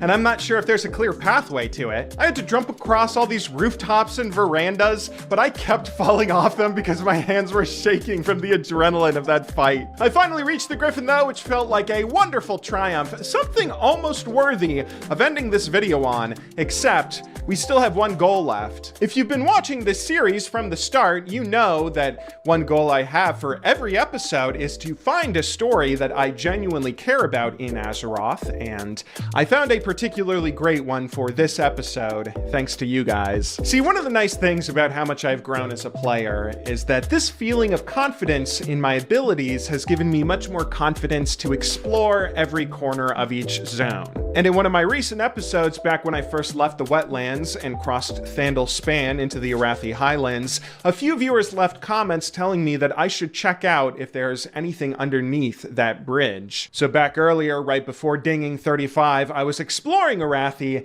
and figured now was as good a time as any to head down to Thandal and check out what was underneath that bridge. After jumping into the water and being thankful this game is not like real life, where a jump from this height would have just killed me from surface tension, I swam down below into the water to find the lifeless corpse of a dwarf, trapped underneath a rock with a note floating in his hand. I grabbed the note, swim back up to the surface, and eventually hearth back to Hillsbrad to read it, and that's when I am met with some of the most genuinely compelling writing, where I know exactly where it's from.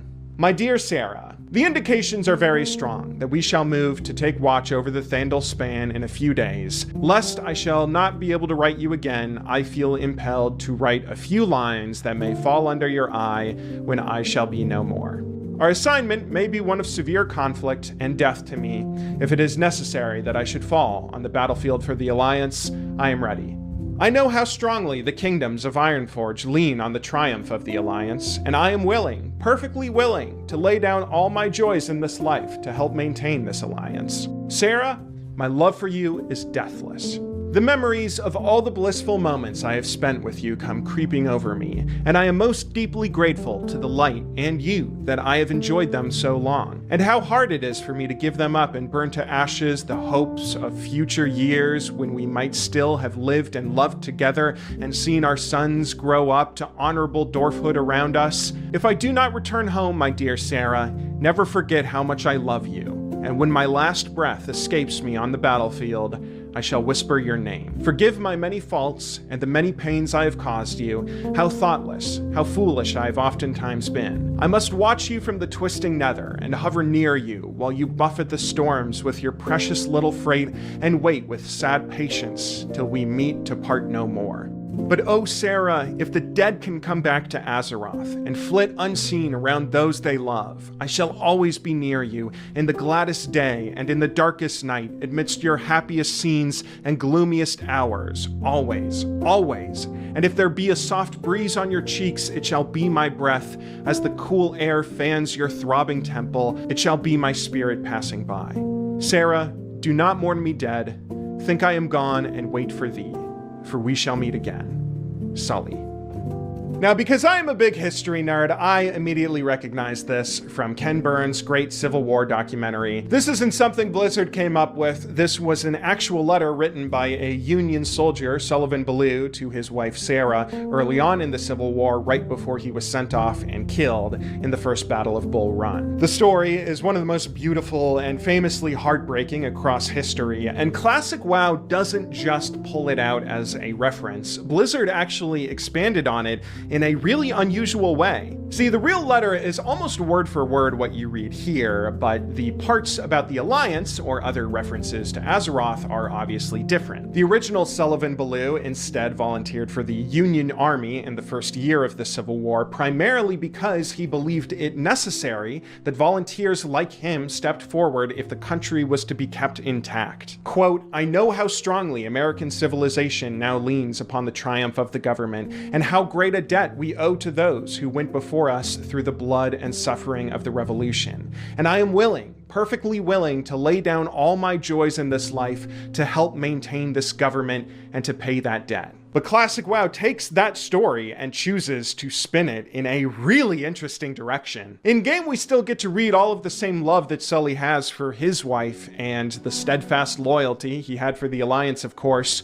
But the story doesn't end there. When I take Sully's letter back to Sarah in Ironforge, his words are of little comfort to the shock that she feels, unable to do anything but weep for her lost husband. She's angry, furious even, at the powers that took her husband away, for all the bravado and honor traditionally given to soldiers who sacrifice their lives for a nation state. Here we just see the material loss that loved ones have to deal with, and how little even a beautifully worded letter can give any kind of comfort in their absence. This is made more explicit when Sarah gives me a letter of her own to take to the King of Ironforge, Magni Bronzebeard, which only further emphasizes this point. "To my honorable king, it is not the place of a lowly soldier's wife to question the actions of great leaders. But the wars we wage come at what cost? Upon the death of which fallen soldier do we realize the very life we strive to save is slipping from us on the battlefield?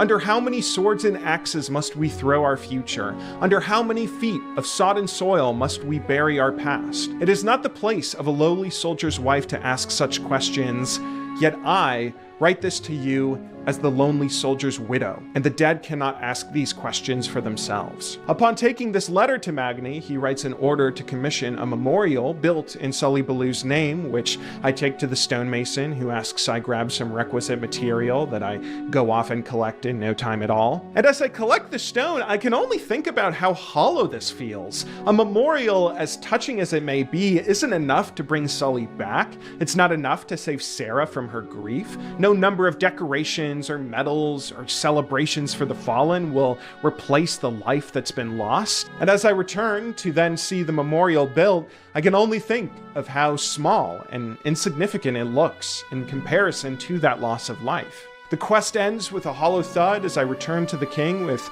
news of its completion, to be rewarded with a small memorial ring. And God, I started this video talking about learning to play warrior and video game difficulty, but I'm ending it with an exploration of the sacrifices of fallen soldiers? How is this game's writing so good that it can have me battling cartoon orcs and dinosaurs one second while leaving me weeping over a lost husband the next? Are there any writing credits out there for quests that I can find? I would love to know which designers specifically crafted some of these incredible stories I keep bumping into. The writing in this game really makes this world come alive in the most beautiful way. Anyway, that seems as good a place as any to wrap this episode. We are now level 35, and I still don't have my Whirlwind Axe, but this world is just so rich with quality stories that I don't want to rush by any of them too quickly. Next episode, we will get that Whirlwind Axe come hell or high water, and hopefully I can also find Nat Pagel soon so I can get back to fishing. Please consider subscribing if you would like to see those future episodes. I'm going to try to get the next few out pretty quickly, as I kind of hope that I can get close to reaching 60 before BlizzCon, or at least before Classic Plus comes out, which everybody is so sure is going to be announced there. I will be at BlizzCon 2 for the record. I have my ticket and flight booked, so feel free to say hi if you see me wandering around there. I will be the 6'5" lanky guy wearing a very loud shirt, as always. But regardless of whenever I see you next, thank you very much for watching this video all the way through.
know they haven't really gotten their pull yet. So easy to kind of just forget that that occurred. And also, it helps that you have a 13-3 win under your belt as well in this series.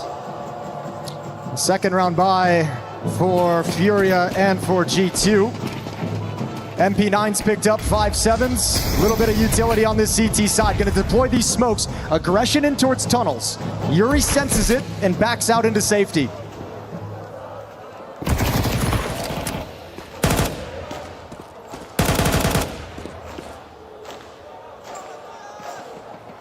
And Furia happy to play this patient. Play this opening of the round slow. Knowing the second round bye, seeing all this utility dumped early by the G2 defense, they know again, late round advantages will be in their favor. Going to see this crunch of Furia players coming into the tunnels to try and clear it at the same time. Bad time to have a cough, Mattis. Oh, that is a devastating timing. Fawn and Kesserano come into the tunnels. Wait, did he really cough? Yeah, he coughed, took his hand off the mouse, and then the push comes in. Well, that's unfortunate. Really unlucky in that position. Here we go. Choked. There's that deep smoke to create a little bit of space, a little avenue around the smoke on the left side, but with an MP9, Hunter can't be too aggressive by it. So Furia find themselves into the bomb site, 4-on-3. And I think G2 once again going to have to back away from this and just try and use these weapons in the next round. Matt is still shaking his head. Really, his own body betrays him in this one. And that's going to end up being a second round in a row here for Furia.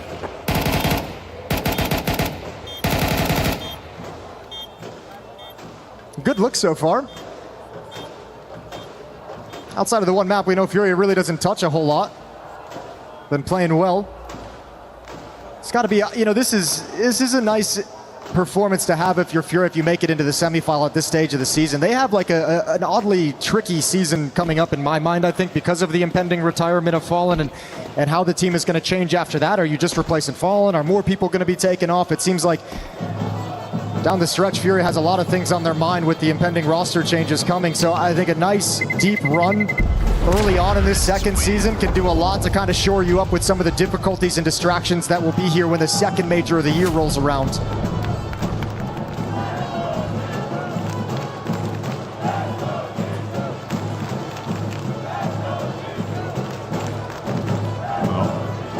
Furia's fan base following them no matter where they are in the world. They want to have someone to support over the next couple of days. Furia need to pull off this quarterfinal win. Hunter straight into the lower tunnels. Knowing the Vaughn's right beside him. It's going to come through with a kill. Looking for a second, but Yuri responds. He's ready for the next fight as well. That could have caught him off guard, but Yuri is very quick to adjust his crosshair. Yeah, that's a really nice shot. Good aim. Nice adjustment. As he comes swinging wide, Nerds is going to push forward towards T-Spawn to try and maybe lose himself on the map. For a backstab, it's a long route to go, but Furia has been taking their time in these rounds, especially against the low buy, so might be an opportunity later on. 4-on-3. And unfortunately, I actually, now that he's kind of parked himself, I don't know if Nerds, if they want to actually try and win this round, I don't know if you can. You need that MP9 to get involved in the action. Regardless, Mattis surely is going to go down. 3-0 for Furia moving into the gun rounds.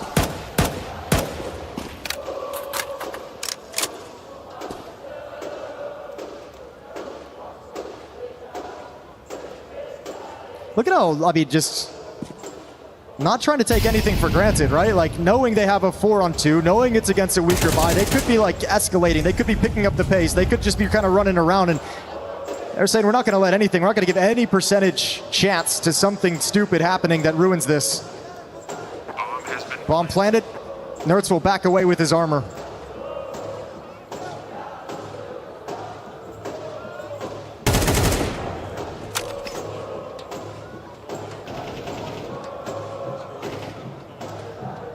Slow start from G2. Didn't see them recover that slow start on Ancient. I imagine it's going to be a different story here on the CT side, and Wrinkle will get his AWP out soon as well. Good to see what he can do. You know, Dust 2, we always talk about it, the impact that AWPers can have on this very map. You're on the CT side as well, an important quarterfinal game. You're just new in the G2 jersey. You gotta have a feeling like this is your time to shine. This is your time to prove yourself. Absolutely. And we'll see how that op, we know how influential it can be here on Dust 2. Well, the winner of this moves on to the semifinals. They slide into that slot and then await the winner of Foot versus Mouse. Gotta say, I said at the start of the game today, I do feel like if you're a G2 or Furia, you've got a feeling, there's Bardo, and that you're gonna have a chance to beat whoever makes it into that semifinal, right? Oh yeah, all three of those teams, I think G2, Furia, Mouse probably all feel very similarly. Okay, we got a B-rush to open up the gun rounds. It's coming in quick. Furia, they want to set the tone early, and they might just do it. Well, Nerds and Heavy Guard looking to try and combine and put some stopping power in, but they can't because Katsurato and Yikindo are the battering rams that break through B and force the save call for G2. Oh, it's such a bummer as well. You want this to be a grinded out round where we can really get to see the idea of the defense play up against the offense, but just a quick rush into the B bomb site. Nerds and Heavy got not prepared, not ready for it whatsoever. Both of them blinded by phenomenal utility. And you just get a real quick, cheesy round on the board. 4-0 for Furia.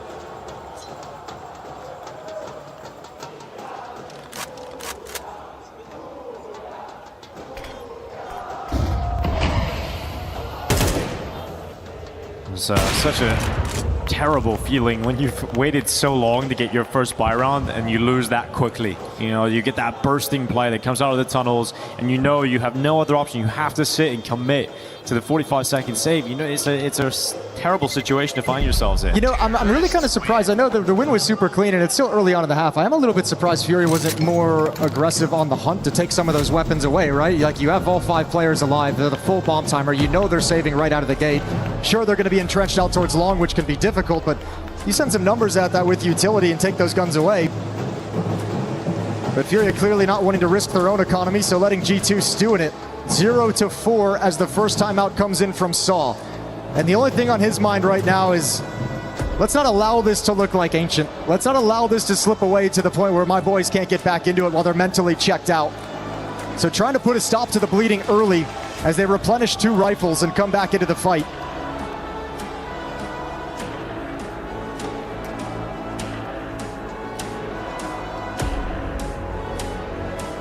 And G2 still sitting pretty healthy in terms of their economy as well after this investment in this round 5. So for Furia, no easy rounds coming up anytime soon. G2 is going to be able to muster up buy rounds for quite some time. You got Yukindar already sprinting out to the long corner. You know, when Furia are playing with some momentum, Yukindar is the player to watch at the front of these attacks. We've got Wrinkle who's pushed up in the lower tunnels. We've got Molodoi just above him. Molodoi doesn't have the AWP in his hands this time, though. It is just the AK. As Nerds look at this push all the way towards top middle. Yeah, they missed it. Fallen might find it. He's looking. Oh, gets the dink, gets the win as well. Oh, Nerd's going to be frustrated. Can't complete the kill. Yeah, that's an unlikely win there from Fallen, but he's going to be so happy he pulled it off. Look at this from Katsurato. All the way into the B site, telling his teammates, there's no one here, guys. There's absolutely no one at home, and I've just spotted 2 players in CT spawn. Yeah, and there's still Molodoi in the tunnels as well to kind of provide assistance to help the bomb rotating over get in safely. But Wrinkle's AWP is in lower, and man, I think G2 is going to save. You can't do anything from this position. You have 3 defenders at the A bomb site itself. The closest guy is Wrinkle with the AWP, and there's nothing. That weapon is so unwieldy to try and get a foothold for a retake, and it just seems like another extremely easy round for Furia. And on top of all of that, Yikinder is still out at long, waiting to punish anyone who comes here to save. They're being completely outplayed right now, G2. Every single turn, Fury already there. And Yikinder, he senses this. He senses his chance, takes his time to line up the shots, not able to connect them. He might have just missed his window of opportunity to really punish them. Yeah, but I feel like Furia is still missing a window of opportunity to take some more of these weapons away. They've been just so content getting into the bomb site, planting it, winning the round, moving on. I'm sure that sounds great, but look at the money on the G2 side of things. You're letting them stay in it with buys, but They're actually building cash through these losses because they only lost 2 players the first time. Now they've only lost 1, so they're actually building money. So yeah, you're getting rounds on the board, but if G2 ever get a stop, right, they're right there ready to build up momentum. They already have their economy grown. But that's the question, is are G2 going to get that stop? Are they going to actually get on the board here? Because right now they're getting completely manhandled right now by Furia. Doesn't feel like G2 are even in the server. Yeah, certainly with 2 rounds you haven't even been able to go for. Already 5 rounds deep, we've had like 3 very long extended saves and rounds that are just impossible for G2 to win. Molodoi has taken the opening kill towards B again. It's Heavy God dead. Starting to scale up long here, Furia. Challenging, but look, 3 G2 players trying to take down this long offensive. That's the first time we've seen G2 really put a stop to that kind of a play from Furia and Yakinder. He was trying to kind of take some liberties, right? The little peek, he thought they'd maybe sink back and be safe inside the bomb site. He could creep up close and be tricky, but finally they put a stop to it. Let him know he won't have free reign across the map to make whatever play he wants. So we go back to the mid control that Furia has, and the next player to move is Quesarado. Showing short presence in cat control. But G2 have rotated away from middle, away from the B bomb site, so a mid to B split is wide open, could be very effective for Furia. Coming through the smoke, it's Nerds with 1. Great trade again from Molodoi. And again, because they got the pick earlier, Molodoi got the kill on Heavy God, they say, we're just going to test this. Ooh, Yuri tucks himself in. He's going to let Quesarado take the first contact, and they do not think that Yuri's in that spot. Good response, though, from G2. And it puts Quesarado in a 1v2, and the bomb is down inside of that site. Only 15 seconds left. Quesarado has to journey into the danger zone, into the open. And it's just no time for this for Quesarado. He has to win an elimination, and Wrinkle will deny even that. So, comes through with a headshot. Finally, G2 get a round win. Yeah, I thought G2 was I thought Furia was in a winning position there. I don't know why the bomb didn't get planted, but the player inside the bomb site wanted to fight with his players over in CT spawn. That's a good opening kill. A better rebuttal from G2 to slow down the long play, but now you're in. And this bomb just never gets planted for whatever reason. And here's that eventuality for G2. They get their first round on the board. They got plenty of cash in the bank. Furia gonna try another knockout blow, another B rush. Here they go, just swinging in, trying to attack. Heavy God's had such a tough time so far. Wrinkle trying to help him. Good wallbang headshot, but not enough from Heavy God. In fact, nothing. As Furia once again get into the B bomb site. He did everything he could, even blinding himself as he moves in. Nerds making a play, shut down. G2 starting to feel desperate. Getting run ragged on this map. Just throwing so much pressure on the B defenders here, Furia. Unrelenting as they charge into the B bomb site. It forces G2 into that old familiar position of having to save without really having a shot at the round win. The nature of the way they're losing these rounds is heartbreaking. It's crazy. Not even a fight.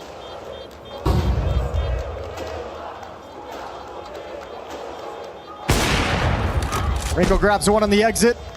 Bomb's gonna go off, everyone trying to evacuate. Skeet shooting for Wrinkle. He's got 2 at the tail end, but a 5-round lead for Furia. I'm not gonna worry too much about the money when you're 6-1 up already. That's the other side of it. It's like, I mean, Wrinkle's got $12,000 down 1-6. That's kind of crazy. They've just saved so many rounds. Furia on some levels just like, whatever, we're still winning them. And I guess the money doesn't matter if you rebuy weapons that you're never going to put into play. Yeah, it's on you to stop this B play. It's on you to stop these rounds from being so decisive. Giving the fans something to celebrate. Hydration perhaps the issue here for G2. So Wrinkle chugging down and trying to get through this timeout. Yeah, I mean, you'll try anything at this point. Trying to get yourselves back in action.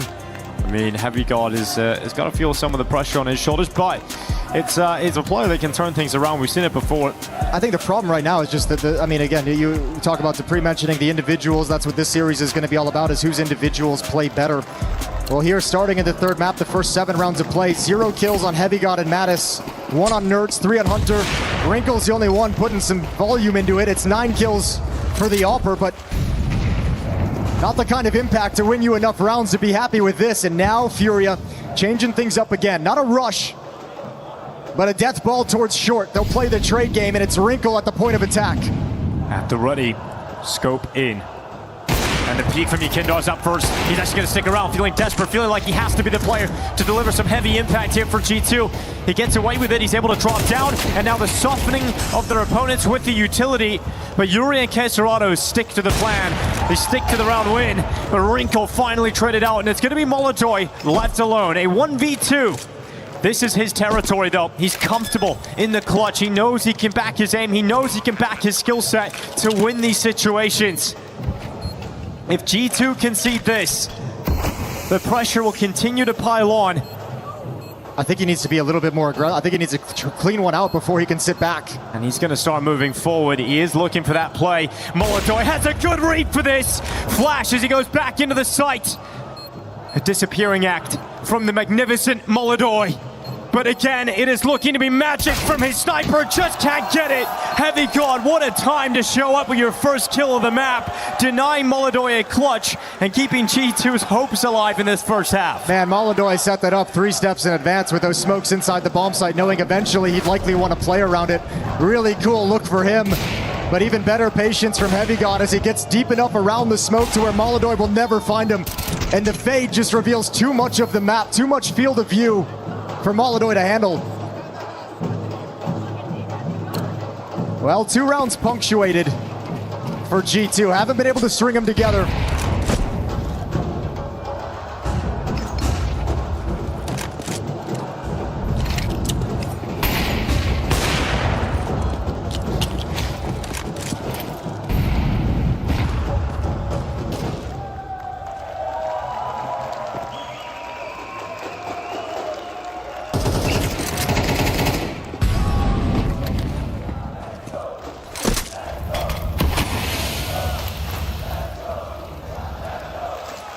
It cannot be sporadic round wins here for G2.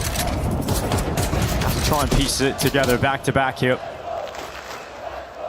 Furia avoiding hitting B early on, but the bomb is in the tunnel, so you do have the option to drop down into that B split if you want. With the back and forth nature of the last 3 rounds, Furia's economy is starting to get ground down into dust. Important junction in this game for G2. This is where they can actually come right back and look to tie this scoreline up before halftime, take the money away, the weapons away. Wrinkle steps out, actually gleams quite a bit of information. No one's there from Furia. They're dropping into what is going to be the B split. And this makes sense. Remember, they've been able to take the B bomb site pretty much at will when they've attacked into it. So now that you've encountered some resistance and G2's defense has stopped you at A, go test this side of the bomb, this side of the map again. How much pressure is released from Heavy God now that he's got his first kill? We'll find out because he's under pressure again. Spraying away, can't get anything. Again, it is Furia with sheer dominance in attacking this B bomb site. They can't stop them. Another round victory at this side of the map, and that is 7-2 now for Furia. No one even landed a shot from G2. Smoke breaks open, really quick reaction from Furia, spinning to handle Hunter. Puts Heavy God and Nerds in a very weird situation. They don't know where they're supposed to look. They don't know where the hit's coming in from next. And I think now you could see Furia starting to move around the map late in the half, saying this is the time we hunt. This is the time we punish your economy, take everything away and give you no chance of coming back. Just Mattis, last remaining member of Molodoi with no mercy. This is clinical from Furia. Surgical the way they are picking G2 apart. This is the kill as well that starts things off to a CT spawn, the turret from Fallen. Both B defenders unable to find a setup that works for them, and just impossible to stop them. And again, I feel like I just have to remind you that there's been so much money for G2 with the way that this half has played out. These aren't like eco rounds they're losing, USP rounds, they're losing buy rounds. Each and every time they're having the resources, they're having the AWP, the utility, all the M4s, and they still can't get anything done. Well, that money is no longer in that comfortable situation. Heavy God finally with some stopping power towards this B site. Feels like they've just been able to run in there at will and just take that kill on Heavy God. Oh, I think it shows you the faith that G2 has in him because he was the only defender inside the bomb site. Wrinkle didn't budge over in middle. They wanted to have a 3-man opening at A. So putting full trust in Heavy God despite the fact it's been a very slow map for him. 2 kills, that being his second. Wrinkle. Let's see the reactions. Flash comes in. He's not able to connect the shot. That will put G2 2 players up in the round. Still feeling rather comfortable. 50 seconds on the clock, and Nerds will start to move towards the short execution. Drops down. Yuri has just taken a Hunter. More pressure on Nerds. He has to deliver something. He's got nothing. Again, G2's defense just brittle. It breaks as soon as there's any pressure from Furia. And Mattis has to cower in the corner because his teammates are all gone. I think brittle is the best description you can have for it, because it feels like they should have some strength. It feels like they have players in positions that have some resistance and put a stop to it. But as soon as they meet, it's just not the case. It just falls apart. It's crazy the way this is happening. Individually, G2 players have just fallen off a cliff. It's all Furia yet again. 8-2, now a 6-round lead. Losing like this sucks. It hurts. There's nothing more painful, but getting eliminated like this, it's just depressing. It's just feeling like you're not in the fight at all. Could be a bad day at the office, could be fundamentally just breaking down, but something is going incredibly wrong for G2, and Fury are capitalizing on it. 4 versus 5 conversion without dropping anyone from there. Flawless. Round after round, there's only 2 remaining. And G2 still searching for their game. It's somewhere on the map here in Dust 2.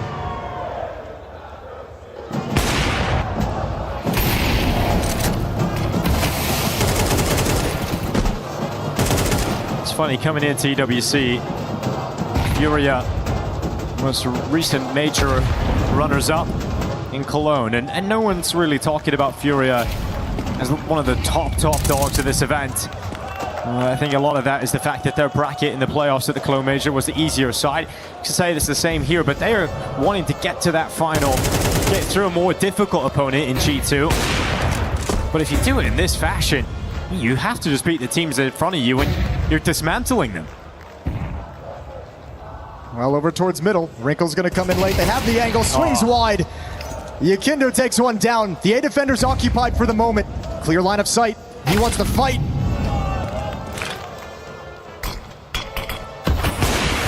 Good shot from Molodoi to respond to Mattis. Here's a push through from Nerd's side of the smoke. Missed chance. Nothing can be going right here for G2. Hunter at least getting something out of the long attack. Molodoi's got to smoke, so he's got to make his way up short to kind of help for this cross, because Yuri's only got the Molotov. So right now, Molodoi just making sure nobody's holding him. Yeah, so smoke comes in now. He'll drop that forward. Trying to assist with a flashbang as well, just to try and get his teammates safely across this smoke. And Yuri's gonna get tagged here. Headshot through. Heavy head full of lead as Heavy God sends one shot forward. Now Molodoi, a clutch. He was close to winning one earlier, couldn't quite pull it off. Now time, a limiting factor as well. He'll commit to the plant. Quick wrap around long from Heavy God. Nerds trying to keep him busy, trying to keep him pinned. Molodoi still looks at short. He gets out, he has the info, but now can he get the clutch? One deep breath, one reposition. Heavy God trying to stop him again. It's a replay. In this city, where all players used to use the magic stick, we'll see if it's Molodoi, the magic man, holding for his moment. Heavy God's disappeared for now. And Molodoi's not looking the right way. Heavy God's over the top. And he's got the headshot again. Heavy God down to that defuse, limited time, but he pulls it off. A third round and denies Molodoi yet again in the clutch. Yeah, brilliant shot from Molodoi. Brilliant little movement and jiggle to make that awkward for Nerds, but Heavy God schools him back-to-back 1v1s. Same situation, same bomb site. Heavy God's coming out on top twice. Molodoi never considered anything but the railing. And Heavy God just jumping over the top gets a freebie. Timeout taken from Furia. If you think about it, 2 of the rounds that have come G2's way out of the 3 they have total are off the back of a 1v1 between Heavy God and Molodoi in pretty much the same round. I might just have a wild round swing score with just 4 kills. High fives down the line. Hunter trying to keep everyone locked in, focused, motivated. Heavy God keeping some life in this team with these clutch wins. looking to claw a 4th round before they switch sides. And look over at Furia. 3 AWPs just for the start, just for the cross. They just want to grab a pick.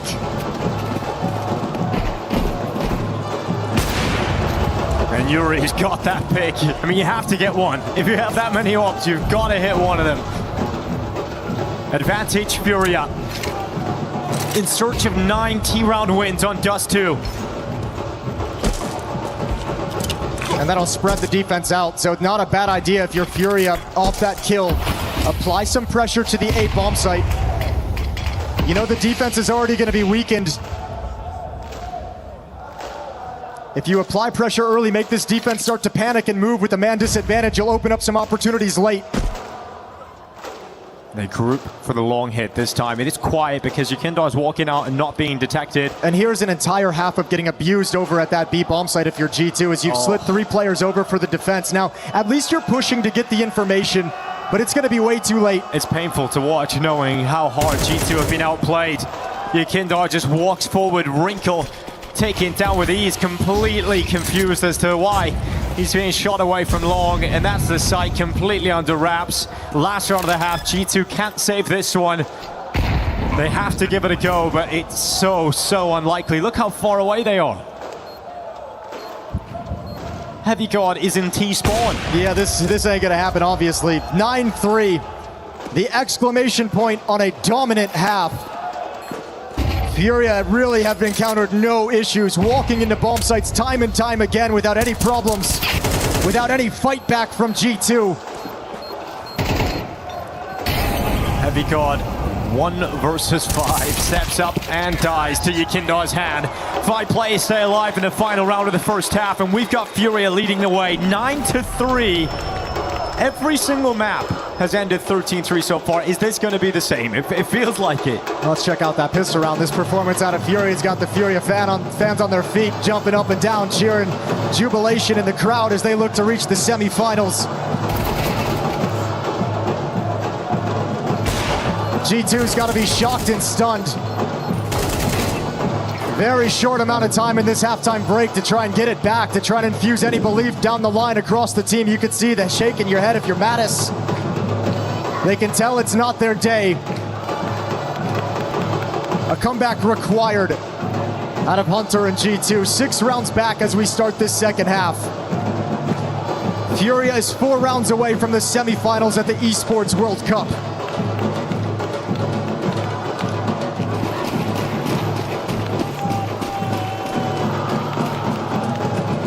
Molodoi running up middle. We're going to bring this pistol heat. You've got Yukindar right beside you. Master of aggression. Molodoi grabs that first headshot. They're just so willing to fight. Why not push to the top? Now you can double up on this fight towards lower and you retreat. Timing on this a little bit scary for Molodoi, stuck behind the box, now gets into some safety, but Yukinder takes a gush for his troubles for sticking around too long. And whatever plan you had, if you're G2, you don't get to play that the way you would have intended with that aggressive play up middle and the fact that you've conceded a player. Especially with someone like Hunter out of the fight. Hunter, I feel like, is the one I see most often kind of tasked in situations or willing to take the mantle of that entry fragger, creating the space for people following up behind him. No, Heavy God is going to go back to long. One player just walking forward at Yukindar. It's been on a journey all across the map in this round. Second headshot coming through here for Furia. Under a minute left. Kesserado waits a goose. His teammate pulling the distraction. Kesserado not pulling any punches. Wrinkles left, knocked down, and again, not a single player dying here for Furia. Yeah, this one it might just be done after that. G2, they've never found anything on this map. Such a strong win on Anubis, but they could not carry it forward.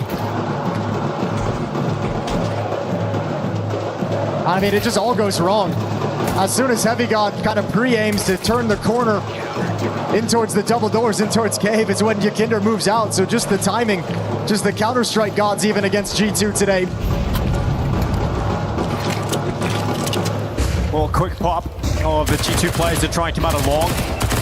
Ball is blinded and still gets one. Mattis finally getting rid of him on the P250. Surprised Kinder wants to stick around, but he's got all the confidence in the world with the half he's had. They believe he's fallen back. He steps up to grab a freebie against the scout now, and another.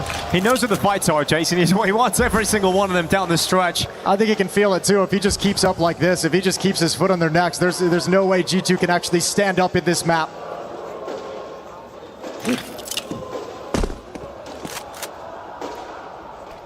Nerds and Hunter, an impossible task now. 2v4, separated from one another, and absolutely no foothold on the map. Molodoi has his rifle out at the right time. Nerds, the quietest performer on his team, walking his way up short. Well, if you're G2, this is going to have to be something you learn from. Heard all the conversations coming out of the camp about wanting to increase the aggression, swapping out Sunpius for Wrinkle. Saw's said a number of times he's looking down the line. He's telling each and every player to find some aspect of their game where they can put more aggression into it. He's mentioned with Wrinkle specifically, he's going to be a project. It's going to take some time. He knows there's going to be some inconsistencies here and there.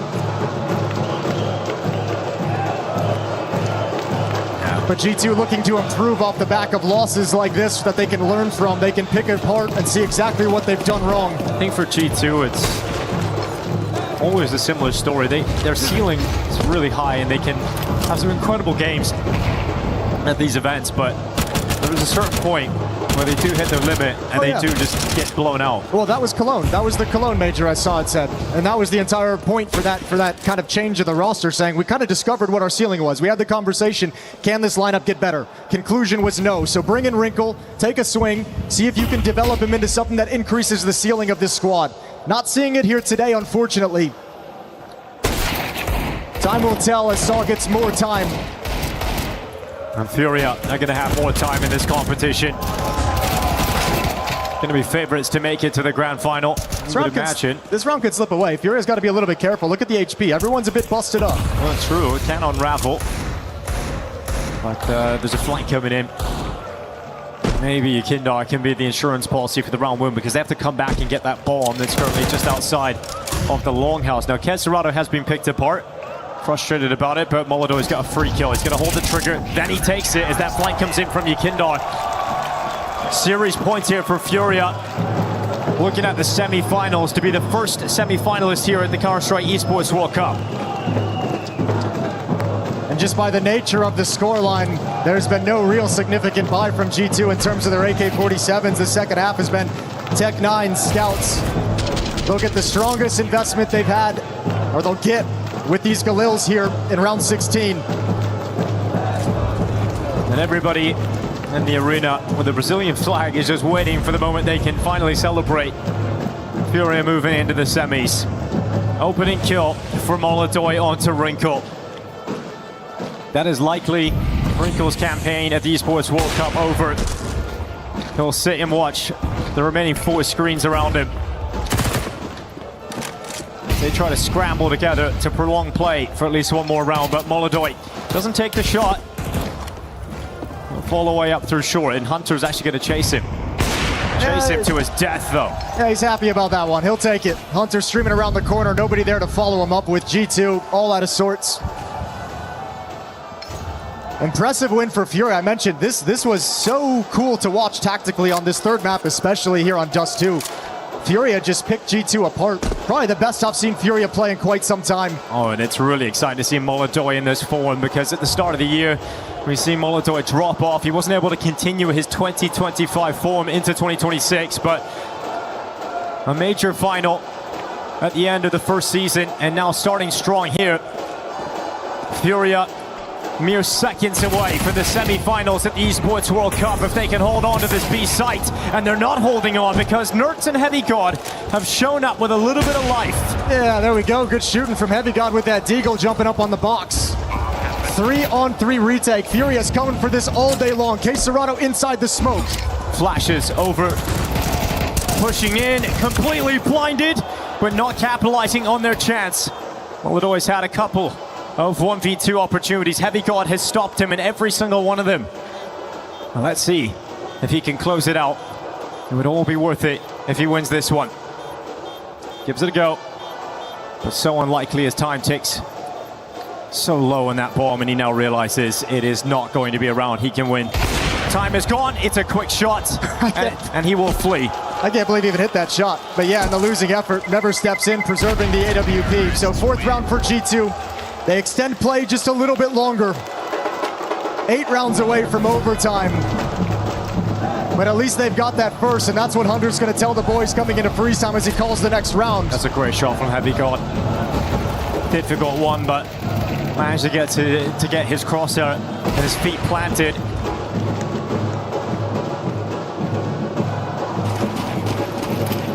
Well, round 17 now. Wrinkle with the scout. And Molodoy, again aggressive, wants to put an end to this. Been spotted by that scout. Now he's known, and he's got to be really careful about his timing of when he decides to retreat. Yep, he's just gone forward anyway. Continue to push up. Molodoy emboldened by the fact he's got Yukindar's defense alongside of him. Keserado finding another. It's a 5v3 yet again for Furia. Yeah, and you won this last time in the 3v5 if you're G2, but it ain't going to happen twice. Yeah, this time it will be that end. Heavy God and Mattis, a 2 versus 5. They're split up, they're not together. The difference was in the last round you could burst out with 3 plays and attack into a 3-on-2 setup, but don't have that luxury this time. Mattis makes his move into the Molodoy scope. A 13-4 win. Furia will go to the semi-finals. And in France, Furia have forgotten their manners. No mercy whatsoever in this series today. A 13-3 win on the opening map, a 13-4 on the closer, and domination as they move through to the semi-finals. And you've got to feel like whoever wins the other quarterfinal between Foot and Mouths, that Furia are the favorites there to head to the crown. Well, they've just played so well. Yeah, you got to build up some confidence in them. You even had Keserado with what is 21.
Just wanted to give a quick rundown on my first relationship. Real relationship. I had been with this girl for about 4 years. I was maybe not even a year out of high school and my father had developed pretty bad lung cancer. I was taking him to chemo and generally just trying to spend more time with him. Well, I guess I had my back turned for a little too long because while this was happening, my love was fucking my best friend. That is nasty. Yeah, that is nasty. That is a bad I'm sorry place to about be. That. Yeah. All these other stories have been kind of like, you know, their own fault. Yeah, but this is like, you can't really do anything about any of that so far. We'll see how it goes, but I'm sorry. If your friend is fucking your girl, you didn't have a friend. Yeah, that's not like some random guy that she wanted to go fuck. That's someone that like knows, like, okay, this guy's like fucking with this girl. I shouldn't fuck her. Yeah. When I was in high school and college, I was very abrasive. I was like 10 times worse than I am now, and I had a coalition of girls in college, like a group of like 7 girls, go to the administration to try to get me expelled with like a list. Like they had like it was like an old religious declaration or something. Like they went to they had a list of reasons why I needed to be expelled. And I always used to like I always used to feel kind of feel bad about the sort of social pariah position that I put myself in, and the ostracization and loneliness that I was sort of subject to due to my own Asperger's or whatever. Yeah. But I later sort of grew to appreciate that more, because when you have people who aren't like that, people who are popular, people who have social success early on, they don't know how to deal with like when reality sets in. When their friends start dropping off and it becomes clear that their friends were not their friends, which happens often. Oh, that happens often to regular people. Yeah, where absolutely. you'll have some not even once in a while, but like some sort of cataclysmic event where you suddenly realize that like the 3 or 4 closest people to you were backstabbing weirdos. Yeah. Like that happens. Just know that that's not unique. If you are stabbed in the back mercilessly by your piece of shit fucking former friend, listen, this is not like stuff that needs to go into Greek tragedy here. This is something that everybody deals with at some point. Keep reading this. I find out about a week before my dad passes, and not only a few days after his death, she dumps me, claiming that I was being too distant and too cold. She wanted to get some dick that wasn't yours, bro. That's what that means. She wanted she's not smart enough to come up with like an actual like lie. She wanted to live as though she was at a carnival that was a birthday party only for her, 24/7. Yeah. And every hour a new cake would come out with candles on it. But what that meant in reality was some other penis that belongs to a guy named Scott who's in the band. Scotty doesn't know. She'd be riding it like this, like a fucking Thai Reverse prostitute. cowgirl. That's what She'd that's be reverse cowgirling like a Thai prostitute. When she fucks you, she lays there. She lays flat on her back, expressionless. But when she's with someone else, she loves it, bro. She's going she loves up and down. It. Up and she down, loves it. athletically bouncing. I managed to trudge through a year of complete numbness. I start hanging with my friends more, only for them to reveal to me they knew she had been cheating on me pretty much the whole entire time. When I asked why they didn't say anything to me about this, they said they didn't want to make me mad. I'm not making this shit up. They didn't want to make me mad.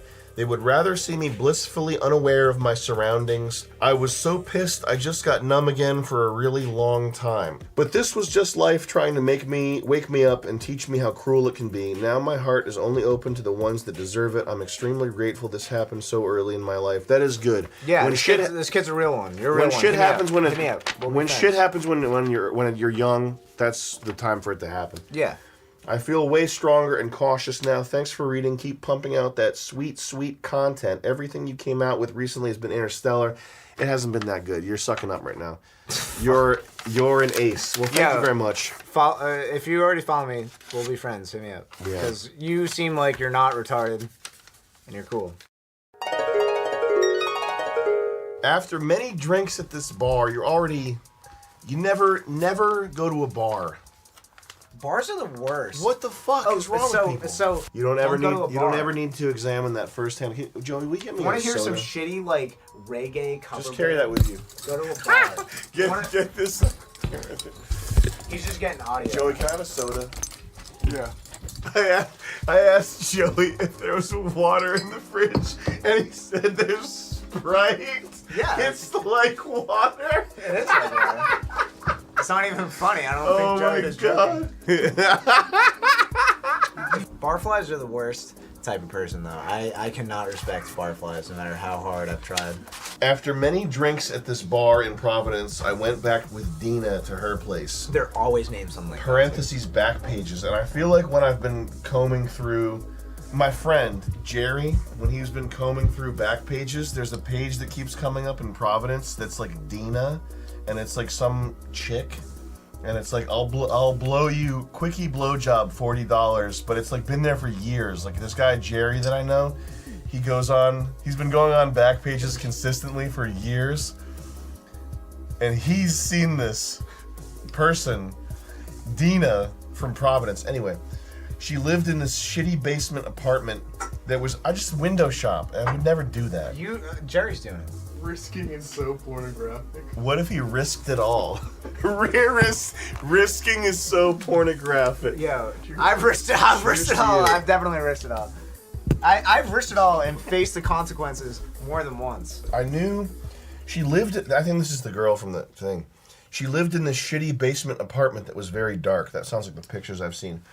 I knew things would be fucked up because rather than the typical pre-sex banter, she insisted on showing me these videos of her fucking her ex-boyfriend. It's awesome.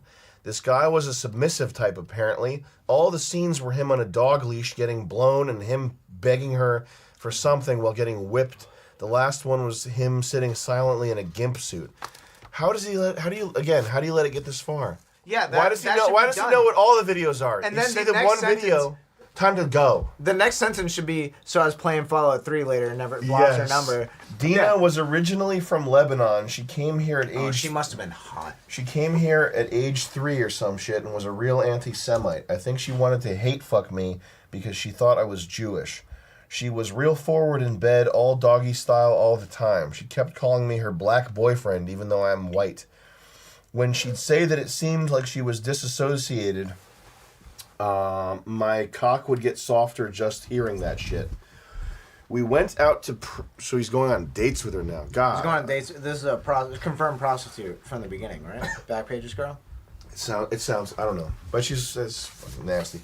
We went out to Provincetown on Cape Cod, the homosexual enclave. It's like a town that's all... Provincetown is crazy. Only gay guys.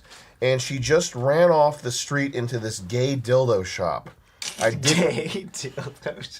didn't stop her, and she came back out with a toy, in italics, toy, a big black dong. Yes. Later that night, we fucked, and we were so drunk, we both just passed out before anyone came or anything. Over coffee the next morning, she got really mad at me. I guess she woke up with the toy in her butt.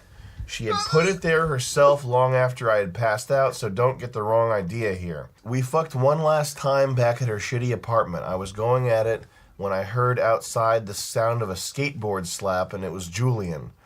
And the skateboard slap's real, and some bustling outside the basement window. The shade was always drawn, but on this night she had propped it open. Dina had allowed, unbeknownst to me, her male, grumpy, foot fetish-loving, heroin addict roommate to watch us have sex from outside without asking me.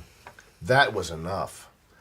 The final time I ever heard from her was late one night when she called someone claiming someone had raped her.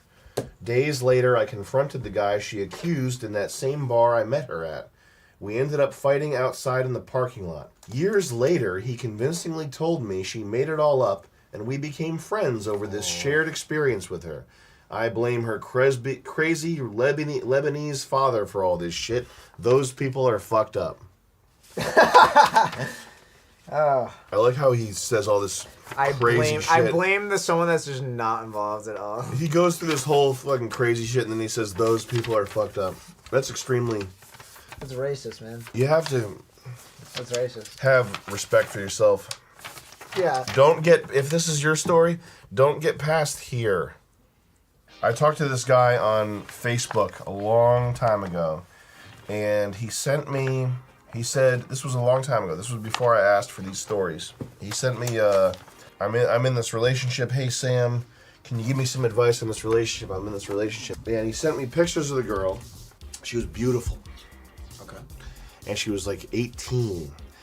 And he goes, yeah, I'm in this relationship and it's really not working. And he was like not fat, but like he looked like a fucking idiot. He looked like a fucking clown guy that should be working at Target. Yeah, I got it. And he goes, I'm in this relationship and it's going bad. She's a virgin and I feel like she should be more experienced at sex. She's a Christian, and I'm always trying to red pill her on atheism, but she's Christ fagging all the time.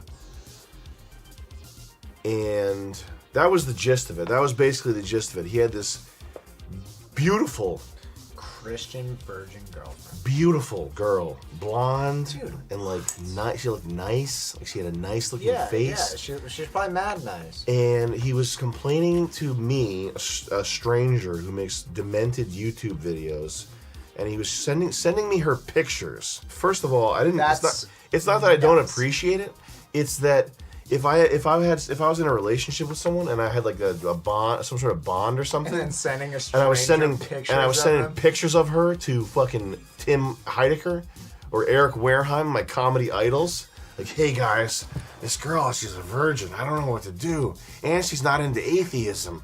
Aw, fuck you, fucking fool. I hated that. That was what made me. That was one of the things that made me stop talking to people on Facebook. So I have a problem. This girl, she's a virgin. She's real nice, and she just like has everything figured out. She's too pretty too. You should take a switchblade and cut her face up, and then she'll stop believing in God. Dude, like red pill, ultimate red pill. God, man, that made me depressed. And that was around the time when I started having. I went on Upwork, and I found a woman in the Philippines to go on Facebook and pretend to be me. And there's a year and a half worth of Facebook messages where people are messaging me and they think it's me, and it's a Filipino woman talking back to them. And that's not a lie. And and I look back at the messages, and some of them are like, hey Sam, my dad died recently and your comedy really helps me get through it. And then the message back is from the fucking like $2.50 an hour woman from the Philippines saying, this story is very heartbreaking. Yeah, if you want to know why I'm cynical about talking to fans, it's because fucking this fat fucking Magic the Gathering kid hit me up with his hot girlfriend explaining how he wished she had gotten more dicks in her, and he wished she didn't believe in God. You fucking. Here's a story. I dated a girl who was in the Church of Christ when I was 20. I'm gonna add some embellishment here, so listen, man. That's the embellishment I'm adding. Look, dude, Church of Christ people believe the Earth is like 6,000 to 10,000 years old, and dinosaurs and humans coexisted. We, meaning me and the girl, we had a debate about whether or not dragons existed, and she cried and said, I'm sorry you feel that way. I would go to church with her and listen to how Noah loaded the T-Rex onto the ark. This is what he's written. I'm the tone of voice. I don't know what tone of voice he's using. I'm only assuming he's a faggot. Spent dozens of hours looking up arguments about. Spent dozens of hours looking up arguments about carbon dating and sediment layers, fossils, etc. Makes me sick thinking about the wasted time. She would just cry when I brought them up. She broke up with me after almost a year of this. She later became a high school teacher. Now, first thing you need to know, the girl in this story is, I will guarantee you, I will promise you, the people we're talking about, all the whores who won't let their boyfriends have band practice and who believe in Rick and Morty, Reddit, atheism, they all have the most clapped out, beat, Dogtown, anal hooked pussy, labia hooked pussies. I guarantee you, I don't have a picture of this girl, I will. Oh, she's probably so nice. I swear on my life, this girl is definitely gorgeous and lovely. Yeah, she's probably nice and sweet. And 100% marriage material. And it reminds me of the time I was driving in the South on a road trip, and I went to Chick-fil-A, and there was the most beautiful girl ever at Chick-fil-A, and she had a ring on. And I said, "Are you already married? You seem young." And she said, "No, it's a promise ring." And I went, "Aww." And it wasn't perverted. I wasn't trying to fuck her in the ass with an anal hook. I just thought, that is lovely. Yeah. This girl is beautiful. Lovely. She's got a promise ring. So what does she believe? And then I said, "You believe in God, you dumb bitch? Fuck you." Yeah. Logic. Whore. Logic. Whoever wrote this, I hope you're sad and fucked up. I hope you're trolling me. What, like how lucky, said, even if he's good looking, how lucky he is to have someone like this. Like, what would you? You get this once. You get this once. If this happens to you, if this happens to you, it happens once. You will never have it again. If you spend that time that this happens once, if you spend that time debating about fossil records and sediments, doing dozens of hours of research, it's over. Dozens, and being like, life I feel so over. bad. Your life is over. Look at, dude. That's you might as well get a job at like fucking Publix or Wawa. Get a job at Staples. Yeah, for real. This guy probably works at Staples. Deck out your get the best. You know my advice to you is get a gaming. You know PC. my advice to you is, dude, get the best gaming PC money can buy. Dude, yo, you know what my advice is to you, bro? Get a GTX 2080. Yo, that's as good as it's gonna get for you, dude. Meanwhile, the band kid is getting fucking tormented by some fucking atheist bitch. And my god. She believes in dragons. Yo, oh my god, sorry, that's the cutest thing ever. Yo, and like she cries because she thinks she doesn't want to think about dragons not existing, so she's crying. Imagine this kid having a conversation with the guy with the band. Yeah, the guy with the band is like, man, my girl like believes in dragons. Dude, she like gets me to go to church, and she's like a virgin. I get it. It sucks, man. Oh my god. Come find me. I'll knock you out.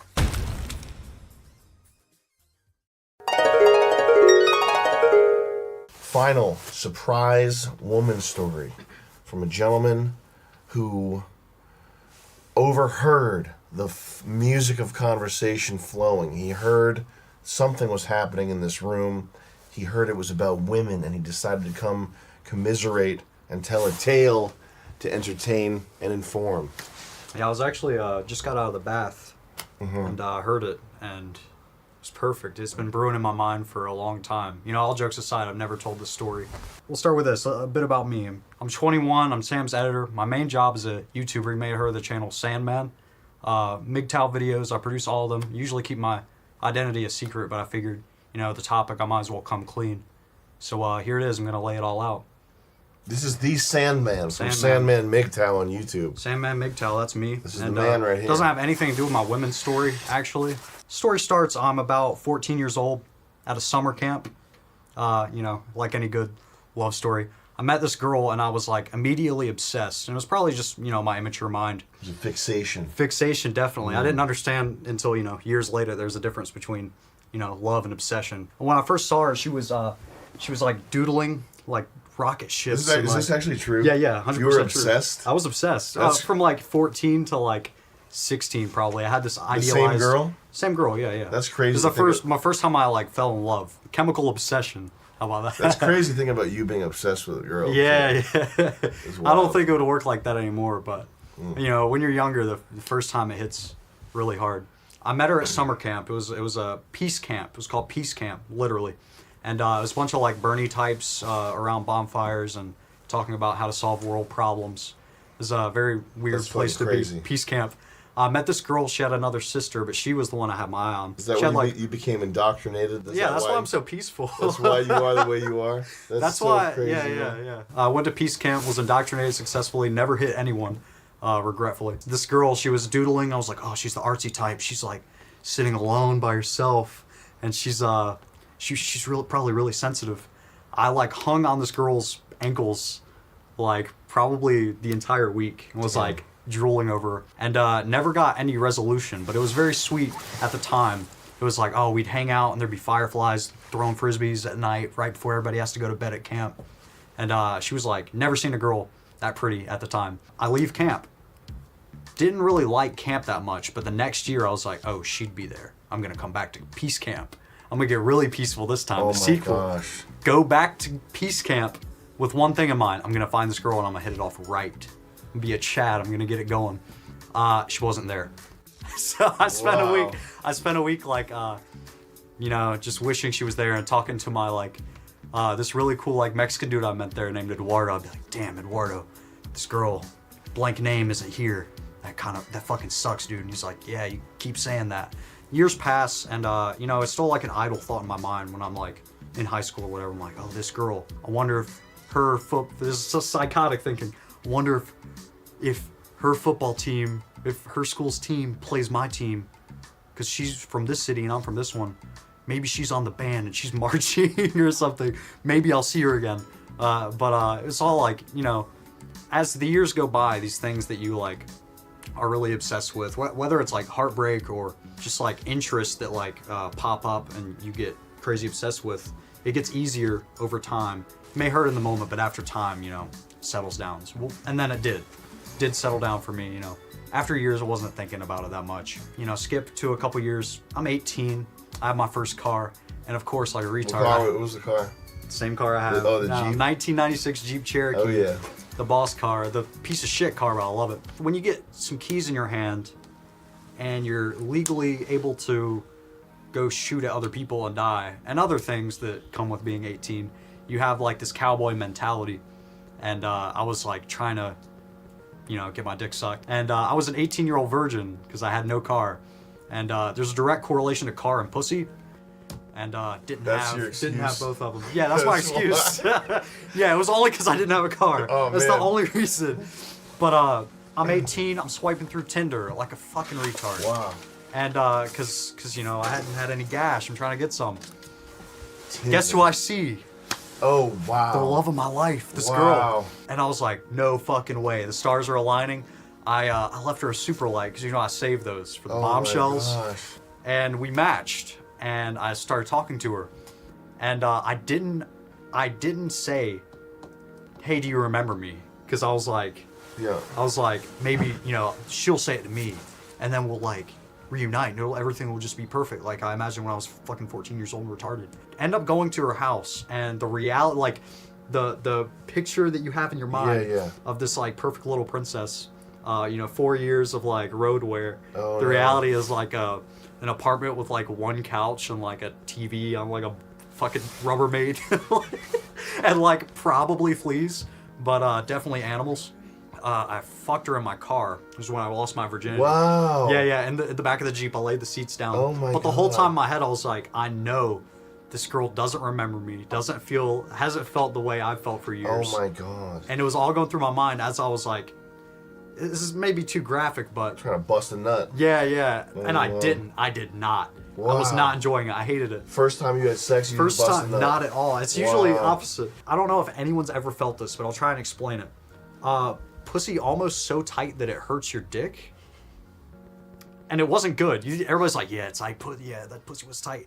Maybe it was just something I didn't understand, but I remember specifically for weeks it felt like my dick was still sore from like the pain or something. Or maybe it was like trauma. The heartbreak was overflowing. It was like mental trauma, Your like heart physically. couldn't contain it, so it went through your dick. On my cock. Yeah, it sucked. It was like a big moment for me when I realized like, oh, a lot of this, you know, princess and castle imagery of like, oh yeah, the guy and the girl, and you know, you're the first love, so it has to work out.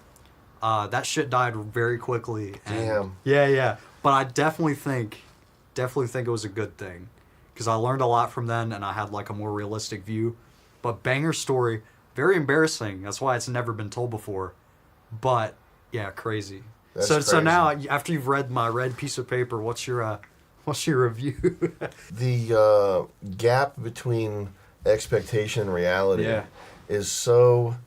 It's been so often almost always, like 98% of the time, or fucking always, and not even with relationships, but just like life, like the distance between what you expect and hope is going to happen versus what actually happens is, in my experience, it's been so consistently fried that it's not even worth having. I don't even. I prefer not to have expectations. Not to have an expectation. Yeah, at this point, and I don't think you have to be like. I don't think it's a hopeless kind of thing, but it's more the kind of thing where you like.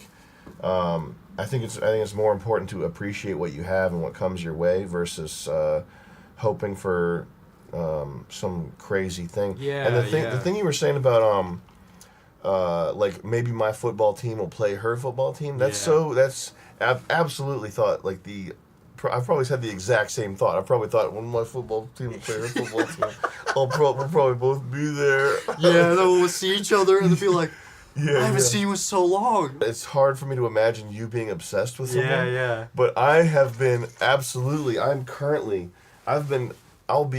obsessed with.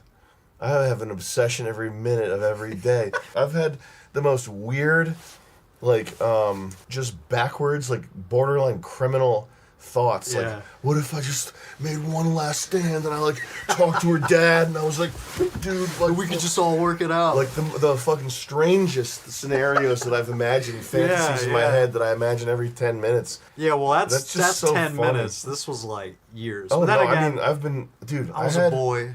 Dude, the hardest I ever got hit with it. I was fucking 32. Yeah. So I'm a goofy in the head. So you're telling me it's not over for me. I gotta suffer through it. I don't know. I can't imagine you. I can't even imagine you. I don't even know if you imagine you being in love. I would just imagine you finding some chick and having like a chill time with her. Yeah.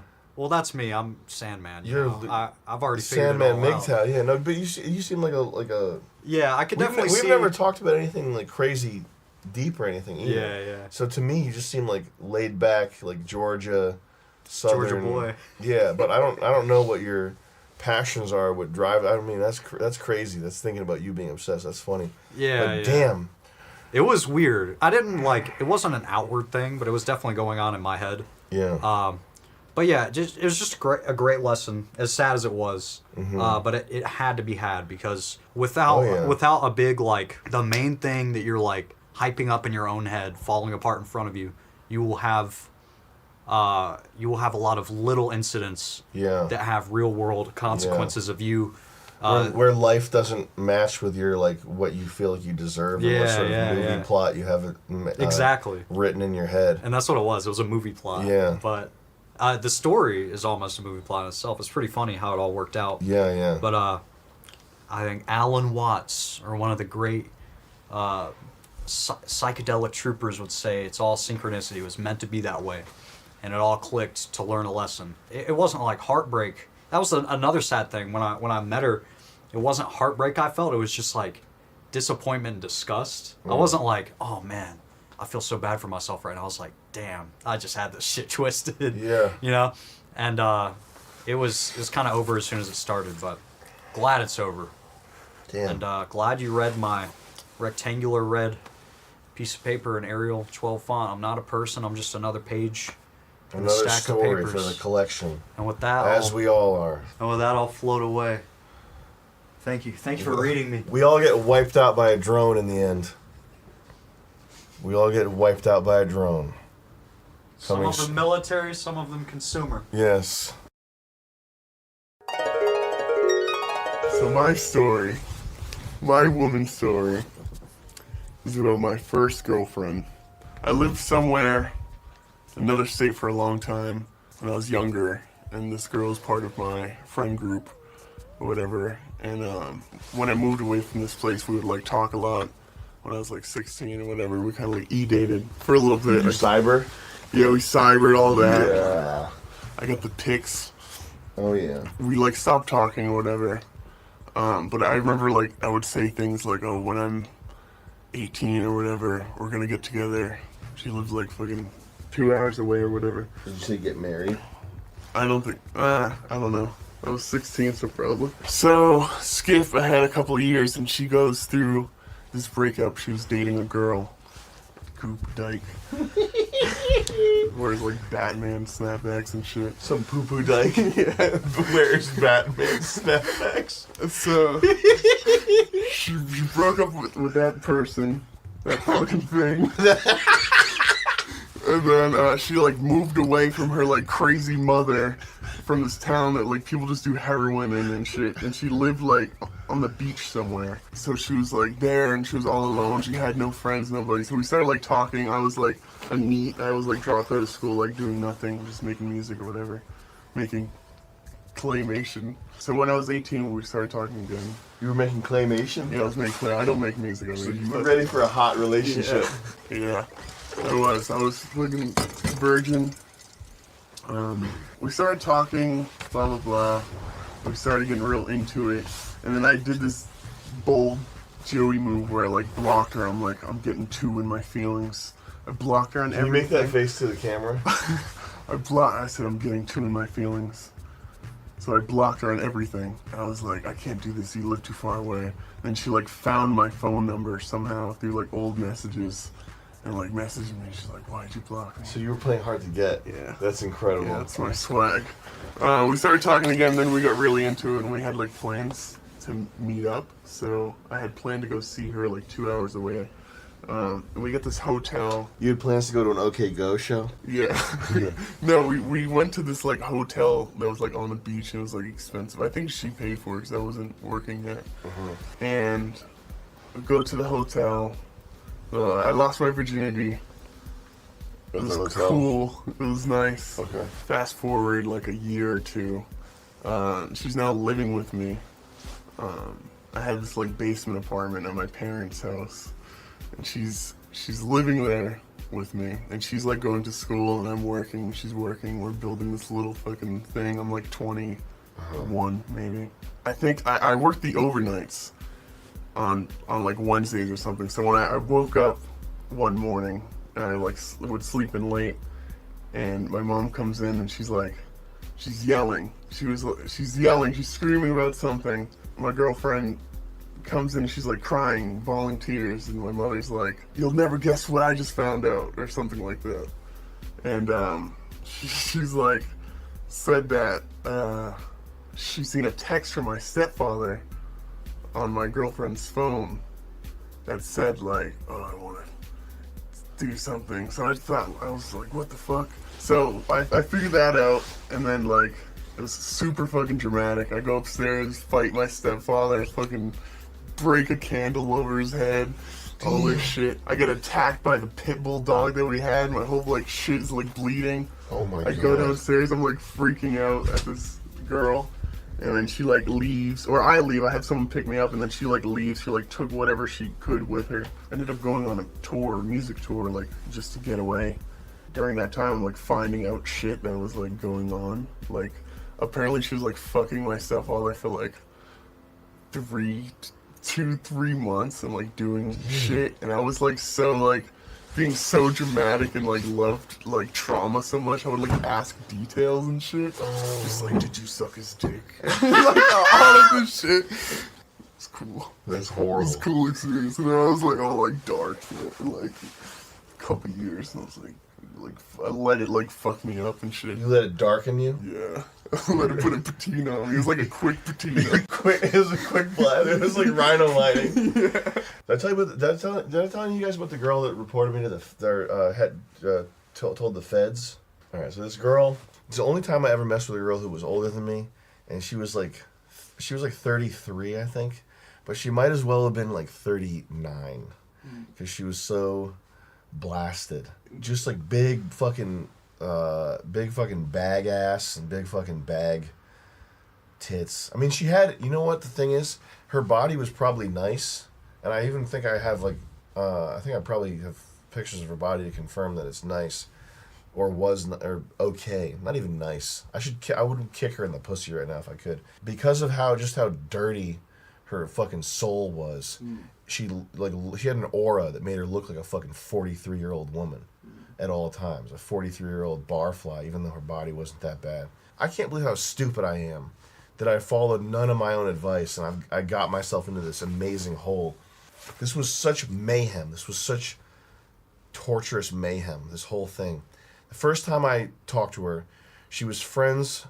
I made so many mistakes. She was friends with a mutual friend.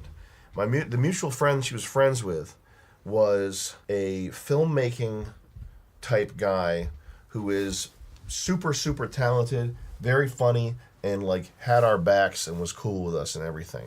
And the first thing that I did wrong was I listened to her dumbass story about how he like used her or blah blah blah whatever, okay, and she got a pregnancy scare or got pregnant. I think she might have actually had I don't know if she had an abortion then. Man, what a mess. What a mess. But if your friend, if you have like and it's not a close friend, it's not like I was fucking one of my close friends' girl. It's like an acquaintance of ours from across the country who worked with us once, who's like a cool guy. As soon as she said his name, I should have just clicked off and hung up the phone, but I didn't. I was horny. I continued talking to her. And he was fine with I hit him up and I was like, so Mrs. X hit me up. And it wasn't like a weird thing where I was like trying to cuck some guy, but she was crying to me about this guy not paying for her abortion or something, and I was like, if it's someone you have worked with, just that's crazy. First of all, oh my god. Dude. Second of all, you're down bad. Talking to a girl who's fucking talking to you about abortions. Yeah, that's fucked. Yo, oh my god. Ejecto. Haunted pussy. Haunted pussy. Yeah.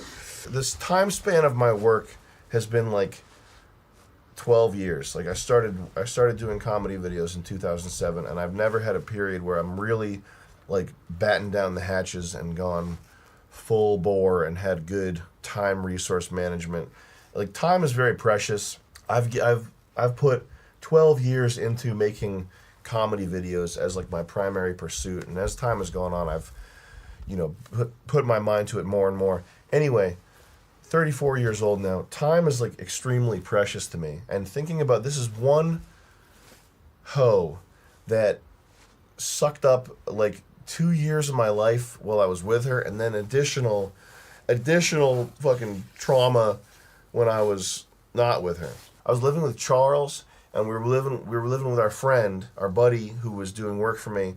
And our buddy was 18, and he was extremely like not naive in like a dumb way, but this kid was like very fresh, like fresh faced, like the type that like I would be wary of making jokes around. I wouldn't want to like fucking upset this kid by like talking about a pussy or something like that. Very nice dude. We had this animator kid who came to animate stuff and who ended up playing Dota for 14 hours a day. And I'd wake up in the morning and I'd come out and I'd see him like playing Dota, and I'd be like, dude, we gotta like do like 1 ounce of work today. We gotta get like one thing done. And he'd be like, oh, I gotta get Spy Master over in the trees there, treetops. We got Razor, he's on the back alleys coming up with the heel. Okay, we're going. At one point, this kid seriously suggested to me that we turn the house into a gamer house, like Chinese style, where you have people making food for you all the time and you're playing games all day. That was crazy. So we had a tight crew and it would be like this, where we're all in this room. Like that's the amount of space. Well, there's more space. It was like 3 of these, three times this space. The kid who is fresh, not naive, but innocent.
And he's like handsome too. And the girl, this chick, starts getting like a mother complex for him, and she's got dildos and shit. And years later, this kid he was like, we'd be joking about it because it was so funny after you live through the trenches like this with someone. We'd be joking about like playing with her dildos and shit. Oh my god. So she gets this like mother complex. She starts telling him shit, and I didn't know about this until much later. But she starts telling him her fucking war stories about getting her pussy blown out, like getting her shit absolutely rocked by like barroom Billy and like the Kinks, like the rockabilly rebel Johnny. She would be telling him those war stories, like basically talking like the way that she was talking to me about her abortion. Like she'd be talking to this kid like, it was terrible. He used to use me for sex, and he would only ever do doggy style, and it was so offensive to me, like that type of shit. And she'd be telling him stuff like, if I had a son, you'd be my son, and shit like that. And so she's like aging like rapidly, like rapid fire aging, like growing. She's like 44 years old at this point. If I had a son, you'd be my son. If I had a son, you'd be my son. If I had a son, he'd be dead in the toilet. I didn't abort my son. Oh yeah, she was married, and the guy that she was married to, she would say his name inadvertently when we were like fucking. She'd be in like such a stupefied state of fuck ecstasy that she'd be like nodding off. How did you react to that? I didn't care. I was like, I was like, man, this is. It was even better. I was like, no, I was like this. Man, this is weird. This is fucked. Like within the first week, I think, of her being there, I was like, I can't be in the same bed with you. So I made her get an inflatable bed that she cozied up next to mine, and it would like deflate overnight and like hurt her back and shit. And she did those weird drawings. Was I talking about the weird drawings today? Yeah. That's her. She would do these weird drawings. Instead of like drawing herself to try to make herself look pretty, she would just draw it so that her representation in these drawings had a surgical mask on them. This is the drawings with the babies and the like pregnant guys with dicks and shit. But this is with her weird shitty fucking shocking. Ooh, you're so fucking edgy and out there.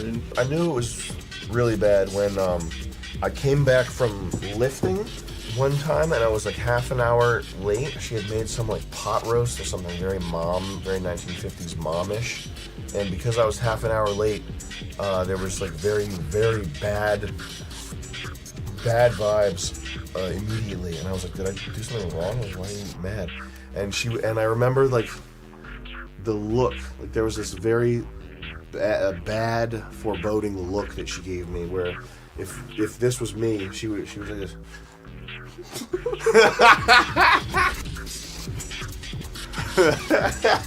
Shock and worry. Yeah, yeah, something was wrong. I'm not saying I didn't make mistakes, but it's not like a story where I didn't pull the plug. It was a story where I knew that pulling the plug was going to be bad, and it was really bad. But I was trying to like find some sort of like gentle way to pull the plug, because she had started saving mail to prove that she was a resident there. Because you can't just kick someone out of their residence. You have to, there has to be legal proceeding. Like we would have had to get a whole new place. So I had to. She was saving fucking mail. So we had to finesse. This woman is married the whole time. She's married the whole time. So me and Charles pretended to be arguing, and we pretended to be like at odds. And I told her, I said, because Charles, we all knew how bad this was. We all knew that we were, like me, Charles, this kid, we knew that we were like with a psychopath. And she would fucking walk around, not naked, but with a towel, dripping water underneath. She would like to like sexually threaten them. To like, here's my pussy. Do you want to see my pussy? What are you, gay? Like that's what she was thinking. She never said anything that crazy, but she was going off the rails, like crying on the couch, soaking wet in just the towel, in the like work area. So we all knew that she had to go, and we all knew that her going would be really bad. Like we were all in agreement about this, and so me and Charles were like, this is what I said to her. I'd be like, listen, I don't know how much longer this is gonna last. Charles and I have been going at it. I might have to get a new place. We're all gonna, if this works out, we're all gonna go to Los Angeles. But I need you to go to Los Angeles early. She's like, I don't get it. I'm like, it's just me and Charles. We're having an argument. This isn't working out. But if it works out, we'll go to Los Angeles. We need you to go to Los Angeles early. This took weeks. And I'm butchering it right now because my memory's not the best thing in the world, but there was weeks of me doing my best manipulative fantasy scenario texting to her to try to make her think that for whatever reason she had to go to Los Angeles early. Anyway, she goes to Texas. She packs all her shit in the brand new Mazda 3 that her husband bought her, that she smashed the mirror off immediately. She smashed the mirror off in front of us, and she immediately went, "Oh, it's fine." Like, you just smashed the mirror off your brand new car. Oh, it's fine. Like, your response to that is even weirder than your absent-mindedness of you doing it.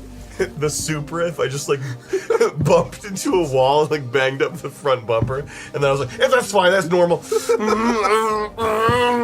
That's what we did with the drone. Yeah, that's actually fine. Breaking the drone, that's fine. It's $2,000 drone. It's fine. I don't care if it's broken. So the last day, I have video of myself. Oh my god. Because me and her, I was smiling because I was so happy that she was being ejected. Dude. Oh, yo. So was she going to LA at this point? Well, we might end up in LA. If it works out. Oh my god. First of all, she would surreptitiously record conversations. She would record people talking, which is the thing. I think that's the creepiest thing in the planet. It's so scary. That's the creepiest. I would only do that if someone was threatening me with a fucking rape allegation. I've never done that to anyone. That's the creepiest thing ever, recording people without their permission. It's so fucking strange. So she would do that often, and she would love it. She'd probably play back the files and get off on it. If you watch vintage MDE videos and you hear breathing, if you see me far enough away that you wouldn't be able to hear me breathing on a cell phone, but you hear breathing for some reason, she would hold the phone and breathe loudly because she wanted her presence to be felt in the videos. She's timeless. She is timeless. This woman, this is Aegea from the Book of the New Sun. And Charles will say the same exact thing. This is Aegea from the Book of the New Sun. This is the timeless, feminine, chaos energy that pursues you to your grave and destroys civilization. This is it. I remember when I saw that was so stunning. It was a video of me, and I was like joking about riding a cannon or something, and I was like, this is how they used to shoot them. And I got on, I rode the cannon like a cowboy, and then in the video you hear, these cannons right here that you see, these are the cannons that won the Revolutionary War for the American side. Very clearly doing it purposely, and it's instantly obvious, transparently obvious that she was doing it because she wanted to be like part of the videos, like for whatever reason. So anyway, last day, I'm smiling, I'm happy because she's going, and it doesn't appear to be the kind of thing that's going to be this knockdown, drag out, torture fest type thing. She's going, and she's always looking back to see if she left something. She's always turning back around and going slowly. And I remember saying something, I was filming her while she was doing this, because she surreptitiously recorded everything, and me and Charles and our buddy would laugh about this so much that I had to record her. So I was holding the phone just like this, but she didn't. I told her I wasn't recording. And it was just crazy. And she was, when she was going slow, I was like, dragging your heels, aren't you? She was happy. She thought we were going to have this wonderful reunion in Los Angeles, and she was going to have a new husband to take care of her, and everything was going to be so amazing. And then I went down and I packed her into her shitty-ass Mazda 3 with all her dumbass shit. And I remember, as I was kissing her, I held the phone like this, and I have video of this. I held the phone, and I was like, oh, I can't wait to see you in Los Angeles.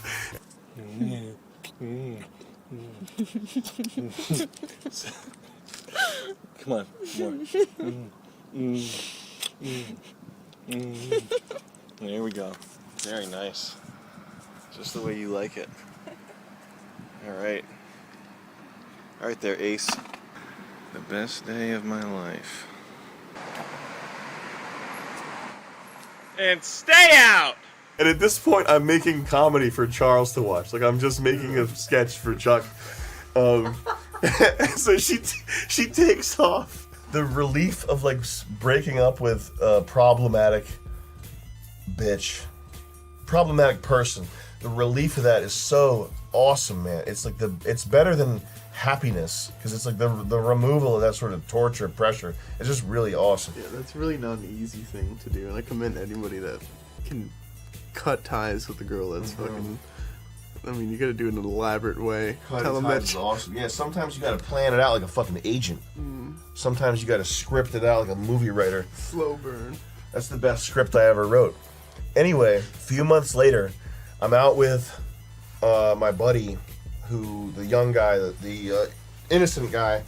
We come back from lifting, and her car is in the driveway. This is months later, and we're both instantly like on complete like red alert mode, like panic, fight or flight mode. So downstairs, her husband and a friend are down there. She's upstairs, and so I walk in, and as I'm walking in, her husband sticks his head in the hallway and goes, "Hey," to like warn her that there's the person that she doesn't want to see is coming up. And that's his response after his wife has been getting fucked for months, is to like warn her when the guy shows up and he goes, "Hey."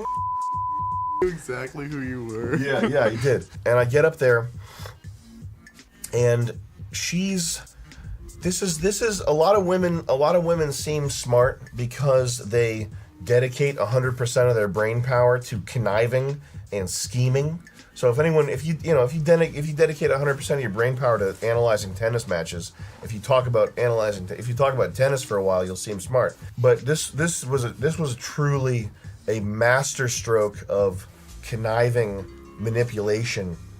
She brought a box of donuts to this. She drove up from Texas, drove 25 hours with her husband and her husband's friend.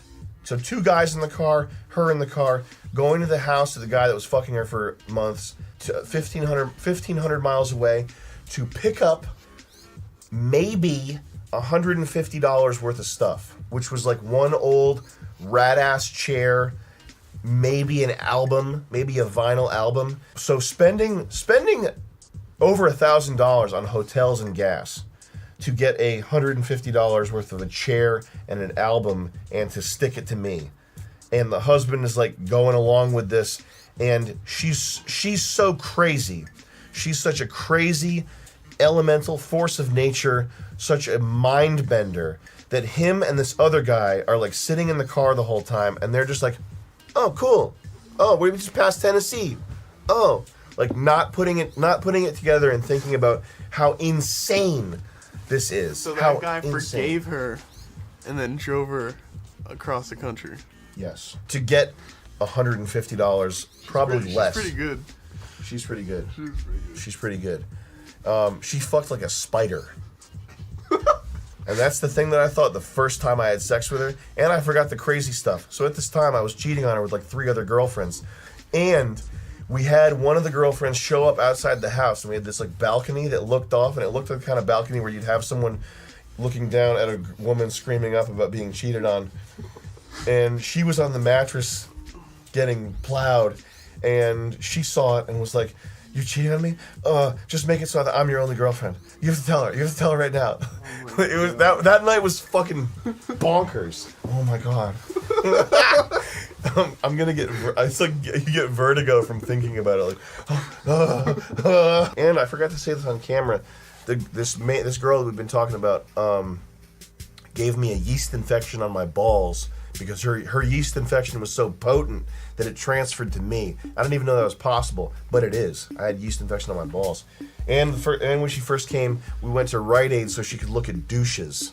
And she was brazenly right in front of me, like in the aisle, like picking up douches and like going like this. Like, I'm here, she's here.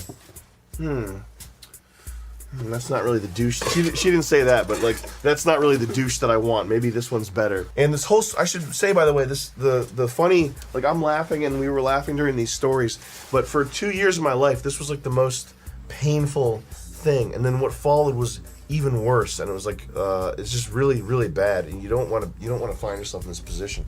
This is extremely genius. She brought a box of donuts. Pause the video and see if you can think about why she brought the donuts. And I knew as soon as I laid eyes on that box of fucking donuts, I knew why they were there. Pause the video and see if you can imagine why. And if you can't, this is like a quick time event in Shenmue, where if you can't realize what the donuts are for right away, the game is over and you die. Okay, and we're back. Hopefully you paused the video and thought that one over. Did you realize why the donuts were there? Because when I did, I started recording on my phone because I knew what they were there for. What were they there for? Just general. You bring donuts to anyone you want to try and appease before you hit them with something. Who eats donuts? Cops. The donuts were there so that when the cops came, they would see the donuts that she brought and know that she was the good guy, which they did. The cops came in, first thing they said, "Hey, she brought donuts." Fucking Fall River PD faggot idiots. "Hey, she brought donuts. What are you talking about? Hey, guy, what's the problem here, guy?" That's why I started recording on my phone. Because the other thing she told them was that I threw a weight plate at her head, like a workout weight plate. That's the other thing she told them. I mean, how could that not be like attempted murder if you're throwing a fucking 25, you throw a 25 down a flight of stairs. That was the story. Throw a 25-pound plate down a flight of stairs. How is that not attempted murder? You'd kill someone so easily with that. So anyway, she got her stupid fucking chair. After all this insanity unravels, after the cops are there, they deal with this. They deal with the situation by doing nothing, which is what cops do every single time. They leave. She has to take her chair then, the big ass chair that's worth $50, to the post office to mail it. What does it cost to use the U.S. Post Office? They had to package it for her to wrap a fucking huge armchair that's like this big. Hundreds of dollars. She asks for help to get the chair out of there. She's already got 2 guys with her who could come up and help with this chair. She basically grabs the buddy who's like young and innocent and takes him like this and pulls him out, and he's like, "I guess I'm going now." Like he could not have resisted. It's his mother figure. He's played with her dildos. He's fucking heard all her sex stories. She's pulling him by the arm. He can't resist. The what's it called after the climax? The denouement? Is that what it is? The denouement is there's an old video of me. Where I'm like talking about the FBI coming. You remember that video? I think so. They're in a chair by a window. Yeah, I'm like, "Hey guys, tomorrow, hey, FBI is coming," and that was real. And the FBI they called and they were like, we want to interview you. And I assumed that it was because of the How to Bomb book title, or because the website had a cursor that was a crosshair of Obama or something. But I was like, yeah, this is awesome. I'm gonna punk the FBI on video. This is gonna be so funny. I'm gonna have a hidden camera rolling and I'm gonna clown the FBI. This is gonna be so funny. So I roll up to the FBI place, and they're like, "Do you have any contact with children?" And I'm like, Instantly, like the most fear I've ever felt. And like yo, I'm gonna clown the FBI. This is gonna be fucking awesome. I'm like, oh man, call my dad. Like instant balls inside body, like fear. That's fucking terrifying. They're like, have you had any contact with children? And I immediately knew that it was something that's like not what you want to hear. I didn't understand what they meant though. They meant like, are you talking to children? And I'm like, I don't know. I make YouTube videos. And I'm saying this as I'm sitting there, like my thought process, because I'm trying to figure out what they're asking. Yeah. So I'm like, I make YouTube videos. They're like, so what kind of YouTube videos? Oh my god. Like fucking, I'm making like child porn YouTube videos or something. Well, I mean, I talk to fans sometimes. Oh my god. I'm saying all the wrong shit because I'm literally trying to think of what the fuck is happening. She had submitted a tip that I was making and selling child pornography. So she got me. Jesus. Yeah. If she had decided to like hold on, like that was like a fuck you. Like that was like, fuck this guy. I'm like, so guess what I did next? Like, I told my husband, like, take us to a payphone. And I was like, yeah, there's this guy saying hi to me, child. Fuck you. Into the phone, fuck you. And that was the last of it, like, getting me back. If she had decided to hold on, like, to keep this grudge going and, like, keep fucking with me, I'm sure she could have gotten me thrown in jail or fucking hired a hitman or something. Like, who knows what kind of nightmare I'd be living in right now. But that's a crazy story. It's fucking scary. Yeah. I remember the FBI thing and wondering why like nothing happened. Yeah. Why nothing happened with that one. So we got off track. And that's that's par for the course. Alright. I realize I'm not the most planned out methodical storyteller. I'm not Doug DeMuro, okay? All I can promise is entertainment. That's all I can promise. And that's the Sam Hyde Wars promise. Currently valued at $5 a month. Well worth it. Appraised by professional appraisers. 6,000 reviews at this point. The points I want to get across is that the sex thing, you got it on your phone. Okay, it's like Flappy Bird. It's like Subway Surfer. What's that game called? Subway Surfers. Subway Surfers. And you go on Tinder, you swipe it, you're having fun. The next thing you know, you got some broad who's got a chip on her shoulder against all men. She hates her dad. Nothing would make her happier than fucking with you, putting your name on a bathroom wall. She had MRSA once, and you're not quite sure if that's something that you carry with you for the rest of your life. She might still have it. There's so much bullshit. Music videos, machismo, Instagram, booty. You go to college. Did you fuck her, bro? Yeah, I've practiced the 4 Fs. Find them, feel them, fuck them, and forget them. Please be careful. Please try to educate yourself somehow. Ignore all that shit. Don't be dipping your dipstick, your tallywhacker, in hot fudge. It's not that much fun. That's point number 1. Point number 2 is these little whores can literally ruin your life and send you to prison if they want to. And the only thing stopping them from doing that is like some last remaining shred of human dignity. I mean, who knows what's stopping them? These pea brains. I had one girl, who knows what's stopping her? I'll tell you one thing. You want to fucking get me in fucking private eye mode immediately? Private detective? Go ahead and start whispering some shit about that. I'll have my phone recording at all times. And I'll tell you what, my life would be considerably worse now if I didn't have a recorded phone conversation. So I'm telling you, look up, who's that football player, Brian Banks? That he went and he did the private eye mode. He went private eye mode on his girl. She got him thrown in jail for rape, and then he went with his cell phone, and he was like, he sat down with her, pretended that everything was cool, and he was like, why'd you tell him that I raped you? And it's some fucking ratchet chicken head hood bitch who goes, I don't know, I just want, like, I can't even remember what she said, but some hoe wanted attention. got some guy thrown in jail. Happens all the time. Well, tonight, the inside story of how Brian Banks got his accuser to admit on hidden camera that she lied about his raping her. Tonight, the I-Team's Joel Grover joins us with this exclusive story. Joel, it's just remarkable. This camera right here was in a plant. This is the man who helped Banks get the now famous confession on hidden camera.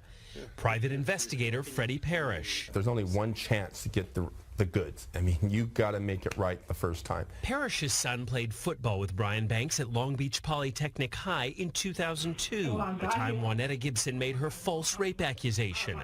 Gibson's family got $1.5 million settlement from the school district, and Banks got 5 years in prison and 5 more on parole, shackled with an ankle monitor. So I know I'm not behind bars, and I know I'm not locked up right now, but I'm still very much incarcerated. The mood in the room was light, but investigator Parrish's questioning got heavy. When did you lose your virginity? Was it after him, before him? After. Now the big question. Did he rape you? No, he did not rape you. Did he kidnap you? No. When she said those things, what did you say to yourself? Wow, I got it. Be careful. Protect yourselves, okay? That's all I'm saying. Okay, I'm not saying every rape allegation is fake. I'm saying watch your fucking back. Watch your back. Do not assume that listen, here's another thing. When you go to these bars and you find these girls, a lot of them are short and a lot of them have small heads.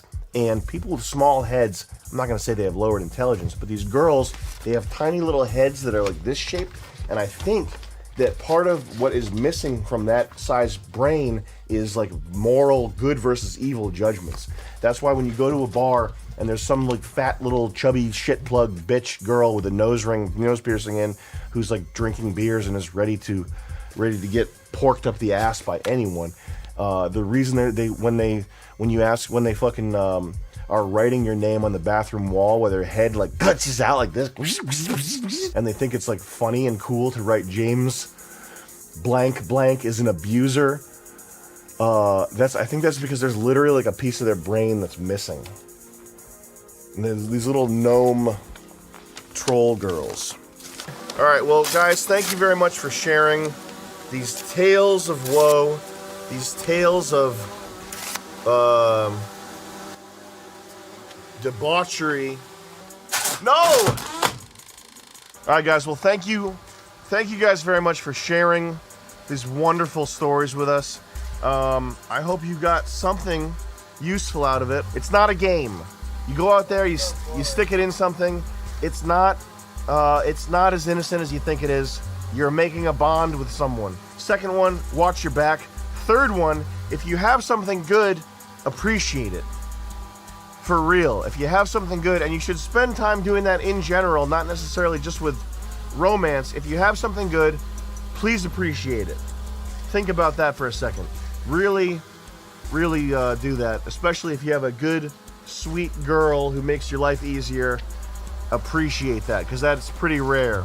Are we getting this thing? Yeah, it's not wanting to come through. Hey, let me see this. I gotta turn this shit off. You know how to turn it? Yeah. Ooh, this is scary. Yeah, let me see. No, I got it. I'm good at it. I've been flying a lot. I'm good at it too. I've definitely flown more than you. I'm the pro at this. I've definitely flown more than you. Whoa, whoa! Let me see it. Stop! You're not getting it. Oh shit! Yo, no. This is my problem. Left on the right stick. No. Stop backseat driving. Cover your eyes. Stop backseat driving. There's a drone in front of your face. Elegance, class, sophistication. How do you crash? How do you crash? I like how dangerous it is. Yeah, because you took the guards off of it. Oh shit! Oh, it's trying to avoid the fucking curtain, so it's coming to kill us. Watch your eyes. Watch your eyes. This is like a glimpse of the future. The AI future coming to kill us. Joey, it's landing. It's landing on Joey. Whoa, oh shit. How do I do this? I have total control of it now. Oh shit! Oh shit! I have total control, guys. One more time. Everybody back on the bed.